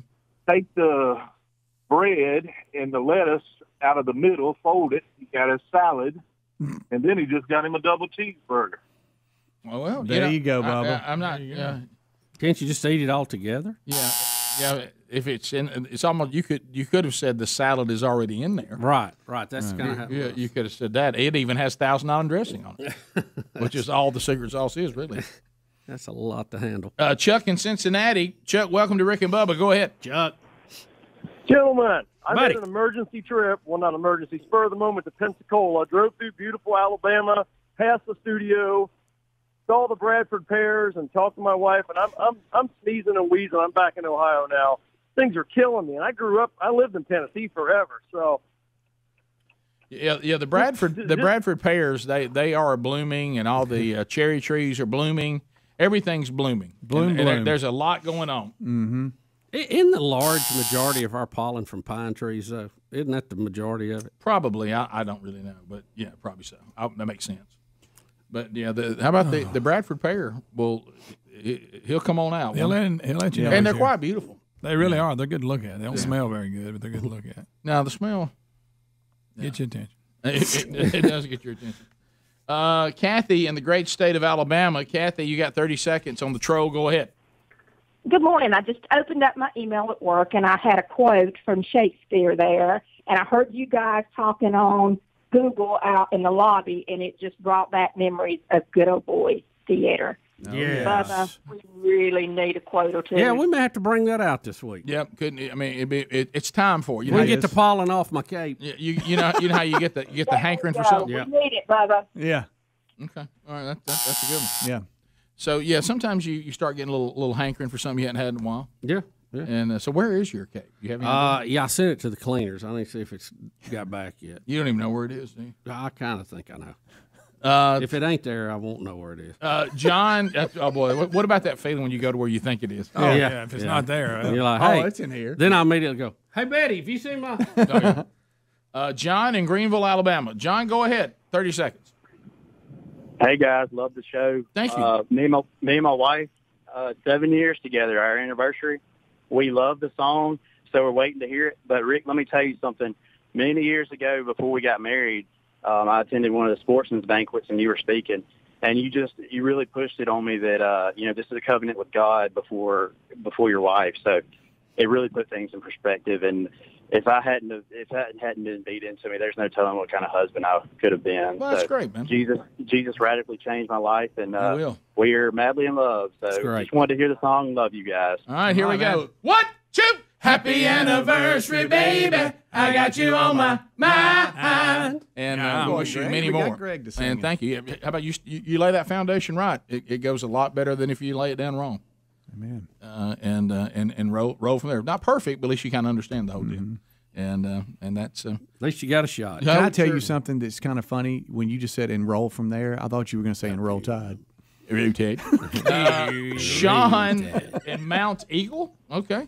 All right, Sean, go ahead. Yeah. Hey, Sean. It's Mount Eagle, buddy. Okay. Hey, Hannity did a commercial. This is back 6-7 months ago, and I think y'all actually did it. It was a vaping company, and he actually said that he smoked cigars while playing golf, and that's why he started vaping, so he could quit smoking cigars. Huh. How about that? Yeah, I'm trying to think of the name of the product. I remember the product now, but I can't think of the name of it. Yeah, I can't think of it either myself. Yeah, Rick, is it Vapomatic? I don't think that. So Sean smokes cigars, and this is him trying to come off cigars. Okay. I didn't know that. How about that? I don't know. Barry is Z93, Gadsden, Alabama. Barry, go ahead. Hey, man. Hey, appreciate what y'all do and what y'all believe in first. Thanks. Hey, so we're watching the basketball game last night, and my wife says, I don't like that guy. He sounds like that woman. I said, what woman? She says, that Beth woman. I said, Beth Mowens. And so she couldn't watch the basketball game, so she compared him. And to be honest with you, if y'all go back and listen, he does sound like Beth Mowens in a way. Could you imagine them two on the TV? So who is it? Yeah, which game? Who are you talking about? I'm not sure. It's yeah. We needed that. There's a lot of games on. Yeah. Well, I mean, what you're hearing, and we talked about it, and heck, I did it early in radio. I think what we're finding is that if there's any male that is doing the play-by-play, and they're kind of, we call it Johnny Jocking it, they probably do sound like Beth. Yeah. Yeah. Because that's what Beth is doing, and you do it with a female voice, and it really gets bad. So you've heard guys that I'm sure there's some of those out there. Mm-hmm. And look, in March Madness, you got so many games going right now in March Madness. I mean, they're getting everybody with a microphone they put out there. So there's no telling what you're hearing out there right now. I saw who did I see doing one of the games, and I couldn't believe that they were doing basketball. I can't remember who it was. I can't remember, but I was like, "What? He's doing basketball?" I mean, it's all hands on deck right now. I guess. When they see what you did at Southern Union, they may reach out to you. You know what, Greg? Greg, I didn't want to get into that. That's a great point. I didn't want to get into that, but if they heard Speedy doing that, also known as the Dream Team. Yeah, I mean, it's very possible that you could get a call. You never know. Yeah. I got to find that archive. No, you don't. I announced that to the crew as we were wrapping up the broadcast. They said, "Well, we'll have to send maybe a highlight or two." The guys that said, "No, please don't." No, I have forgotten what I've said. Now we absolutely need a highlight. Yes, quicker the better. Bottom of the hour, more of the Rick and Bubba Show coming up right after this. Rick and Bubba, Rick and Bubba.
35 minutes past the hour.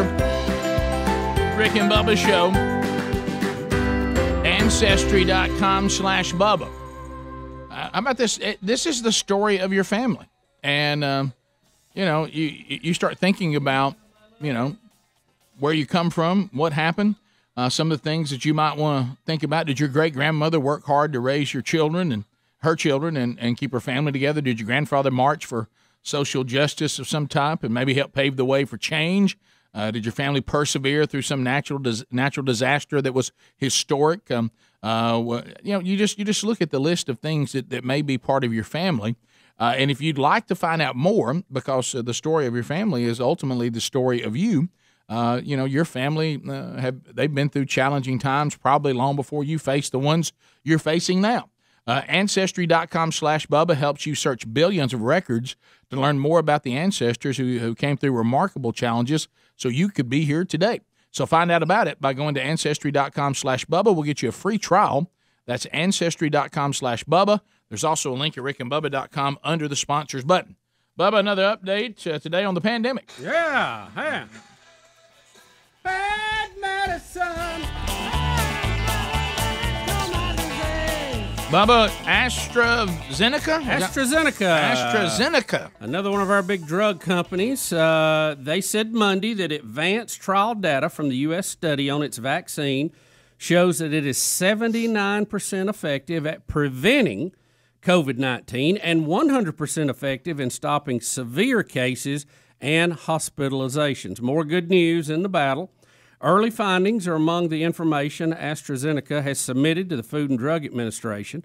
An FDA advisory committee will publicly debate the evidence behind the vaccine before the agency decides whether or not to allow emergency use. A U.S. study comprised of 30,000 volunteers, 20,000 of whom were given the vaccine, while the other 10,000 got placebo shots. Now, the use of AstraZeneca vaccine was suspended in several European countries last week amid reports of blood clots in a small number of patients. But the European Medicines Agency has said that it was not directly tied to this, and the vaccine is safe and effective. So this will be yet, vaccine 4? 4, if it is approved this week, that we can use against this pandemic. So that's more good news. I'm going to put this in the more good news category. Is AstraZeneca one shot or two? Do you know? I don't either. I was looking at this too because I want to know that. I found out that our doctor, Bubba, especially when he checked my records, and he had put me on statin drugs for cholesterol, and I had never come back to see if they were working, and that was over 3 years ago. Right. He looked at me and said, you still have the antibodies, which I do, which I was thankful for that in the checkup too. And he said they're fine and strong, but when you get to where you're going to do the vaccine, I'm going to suggest Johnson & Johnson for you. Yes. And you know what he's saying. I won't come back for the second vaccine. Well, no, I've heard the Johnson & Johnson for people who've already had it from several people, and so I don't know. We'll see when it gets there. Do they have the shots yet? Do you know? I don't think so. No, that's because some doctors do, some don't. That's kind of strange, isn't it? Yeah, I didn't ask because I'm trying to be done with it. Yep. But but I'm supposed to get my antibodies tested again this week, which will be my 90-day test. The other was just with a physical. But yeah, so mine has been 90 days too, and I still had them. Yep. So I get my second shot April 13th. But let me tell you what I just realized. Do you realize I just now realized that? I remember thinking to myself when I left, why is he talking Johnson & Johnson for me? Is there something?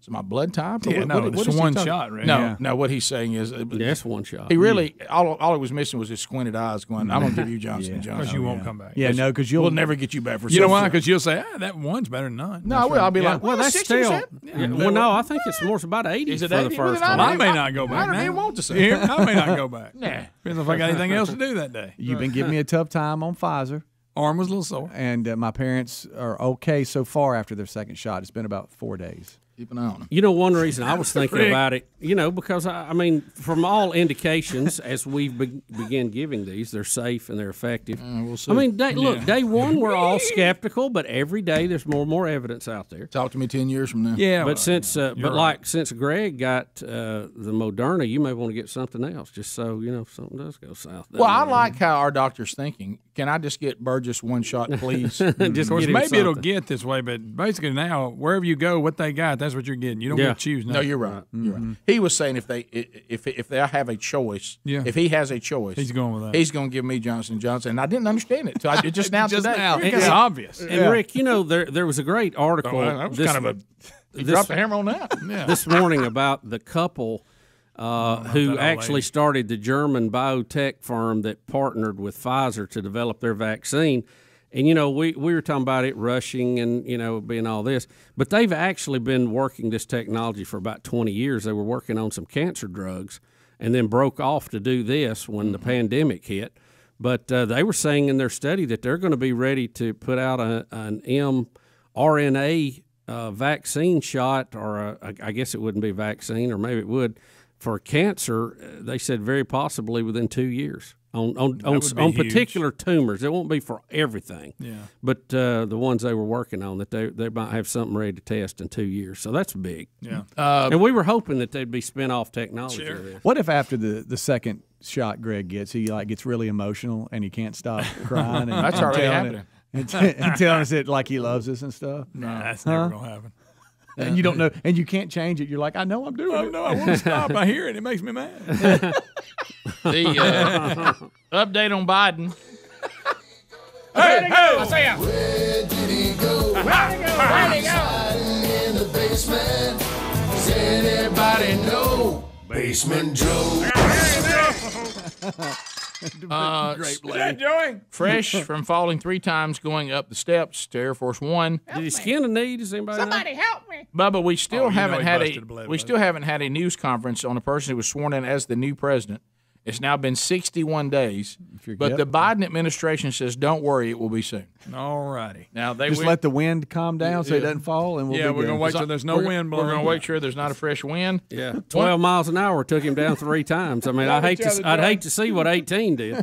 Boy. The Biden administration has given the media zero access to the border operations. Now, can you imagine if Trump had locked down the border so they couldn't get in there? They would be.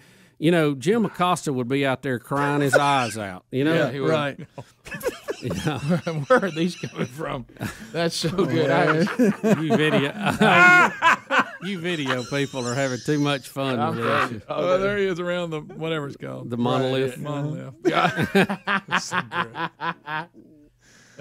So anyway, right on the border crisis, some of our journalists have had to go into Mexico to even come from the other way and look at it because our government won't let them do that. If Trump was doing this, we'd be screaming king and tyrant. Fascist. We'd hear it. There'd be so much fascist.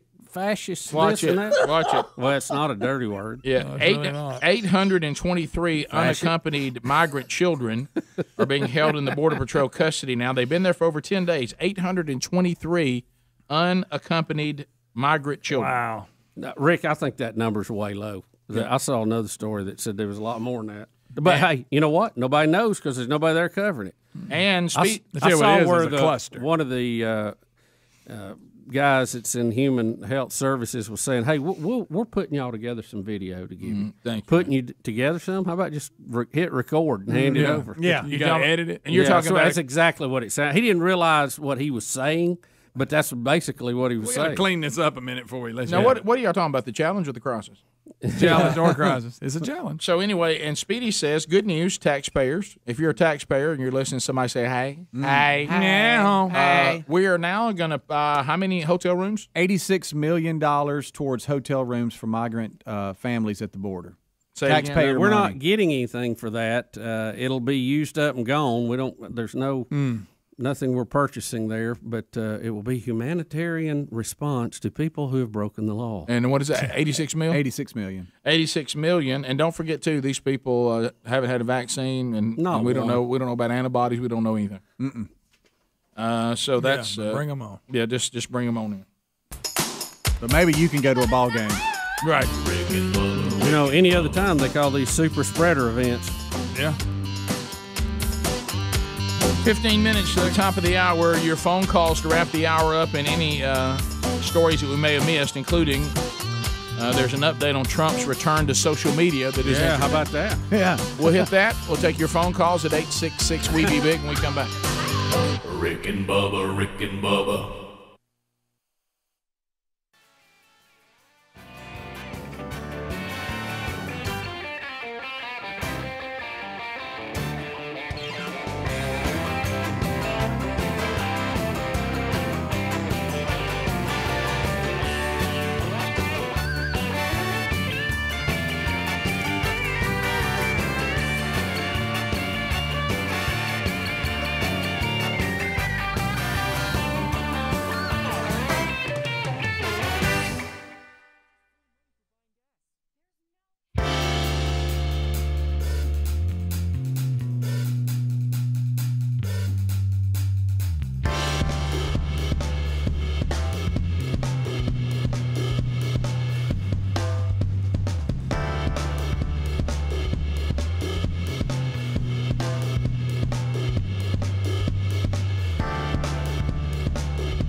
10 minutes to the top of the hour, the Rick and Bubba Show, 866 We Be Big, the number.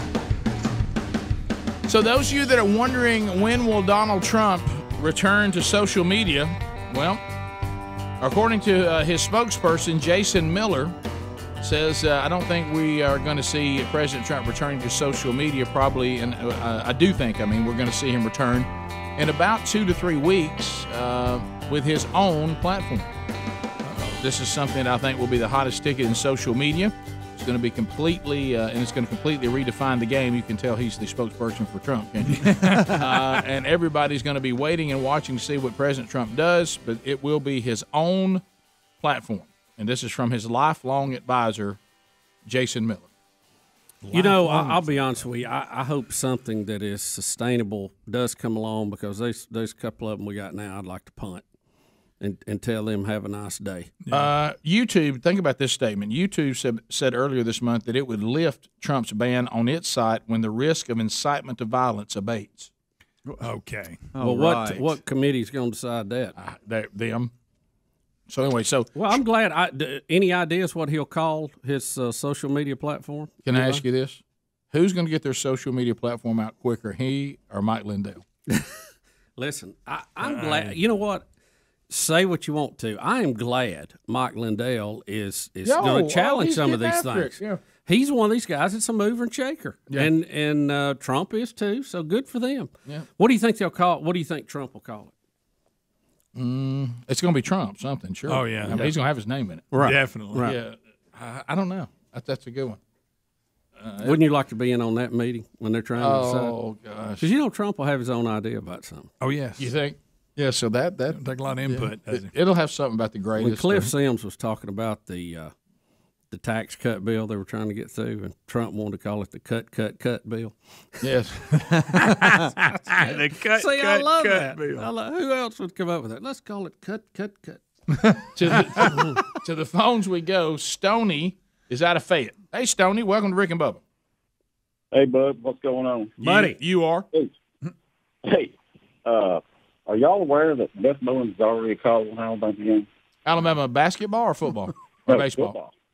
Football. She has not. Yes, she has. I didn't realize it.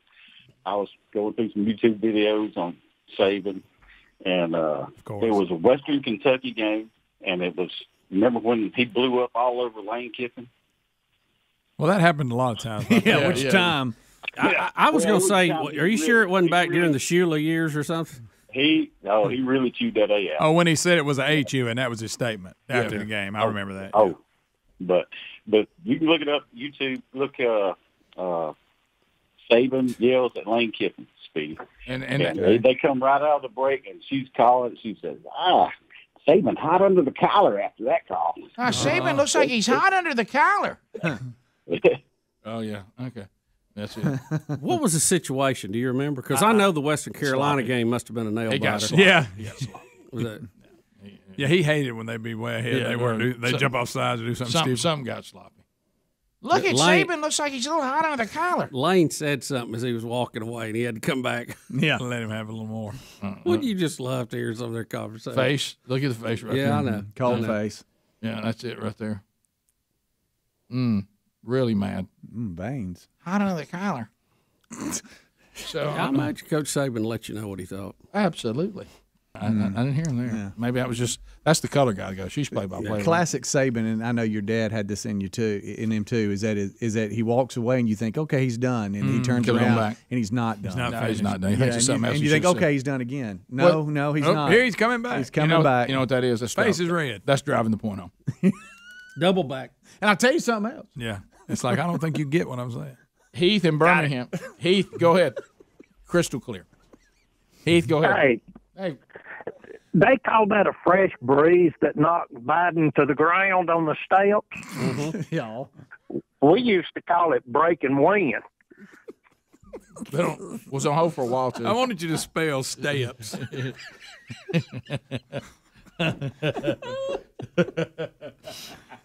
I'm just curious.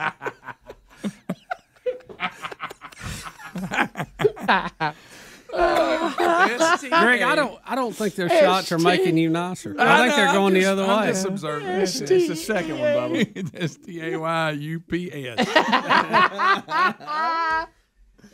Appreciate the call, bud. Thank you, buddy. Bruce in Tuscaloosa. Bruce, go ahead. Hey, Bruce. Hey, yeah. A comment about your parachute jumper. You know, the only time you need a parachute if you plan on going again, you know. But I read a story this weekend. Police in North Carolina made a drug raid, and one of the guns that they ran across was disguised to look like a Nerf gun. Didn't see that. The dangers that they run into. Yeah, it was on Chattanooga where I live at. But, yeah, he planned on jumping again with that parachute, didn't he? Well, yeah. Well, that's why you have one. Need more than 10 stories to get one open. Yeah. Have you talked to? You've got a jump baser. Yeah, I was thinking. Let me ask him. About that would be nice to know. Yeah, this is people with alcohol involved trying to do the physics of the height of how you should be with a parachute, and it didn't quite add up. There was just a lot of details missing out. I didn't bring the zero up. I'm sorry. We were figuring this. Right. Yeah, that's on me. Let's go to Brittany. Brittany, welcome to the program. Go ahead. Hey, you guys. Hey, Brittany. On my way to work, and I was listening to you guys every morning. Y'all make my day. Thank you. But I had an idea for Trump's platform. He should name it Mega Nation. Mega Nation. You know what? That's really not a bad idea. Have something. Well, now think about this though. He'll be marketing this worldwide. I mean, this will be. He's got to do bigger than that. That's true. That's true. It'll be a universal. Mm-hmm. Yeah, the best ever. The best ever. The greatest. This is the greatest. This is the beginning. In the beginning, there was my platform. What about his hype man setting him up that you read? Yeah, he was setting him up. Everybody's going to want to be a part of that. Everybody wants to know what the president's doing, and they will. To the greatest platform there's ever been. They will. I tell you, there's a lot of people just would go to anything right now. Oh yeah, anything. I passed the flags on to get rid of that crew out in Silicon Valley. What an odd bunch they are. I agree. Faith in Florence, WLAY. I mean, some terrible haircuts, dude. Oh, well, I mean, Faith, go ahead. Hey guys, how are you? Good. I have a message for Mr. Greg Burgess. Okay. Love him dearly. Oh boy. But he is among the last ones to be making a mockery of how anyone else pronunciates things from the guy who said, get a hold of it. Okay. I'll give you that. Spell that. With a T. With a T. You're correct, ma'am. Absolutely. All right, now hang up. Greg. I'm just kidding. Well, she was just my pointing it out, just letting you know. Yeah, go back there and go hit that vacuum, get that floor cleaned up.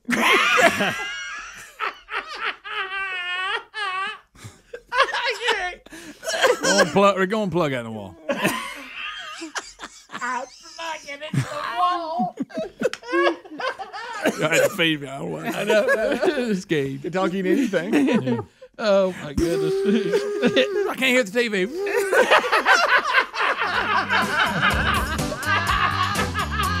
There you go now. Hope. Yeah, Hope's a good one, isn't it? Yeah. We often say, if you want to hear people talk, check your show out. Oh, my gracious. Yeah. Oh, my goodness. Top of the hour. It's the beauty of this show. We sound like y'all. Yeah. No wonder you think you know us. We'll be back. Rick and Bubba, Rick and Bubba. Hey, thank you for watching Rick and Bubba live on our YouTube channel. We're here live every Monday through Friday. Be sure to subscribe and hit the little bell for notifications. Rick and Bubba, Rick and Bubba.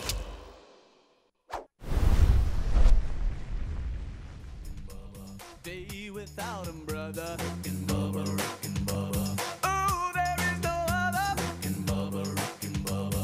Waking on their blubber. Rick and Bubba, Rick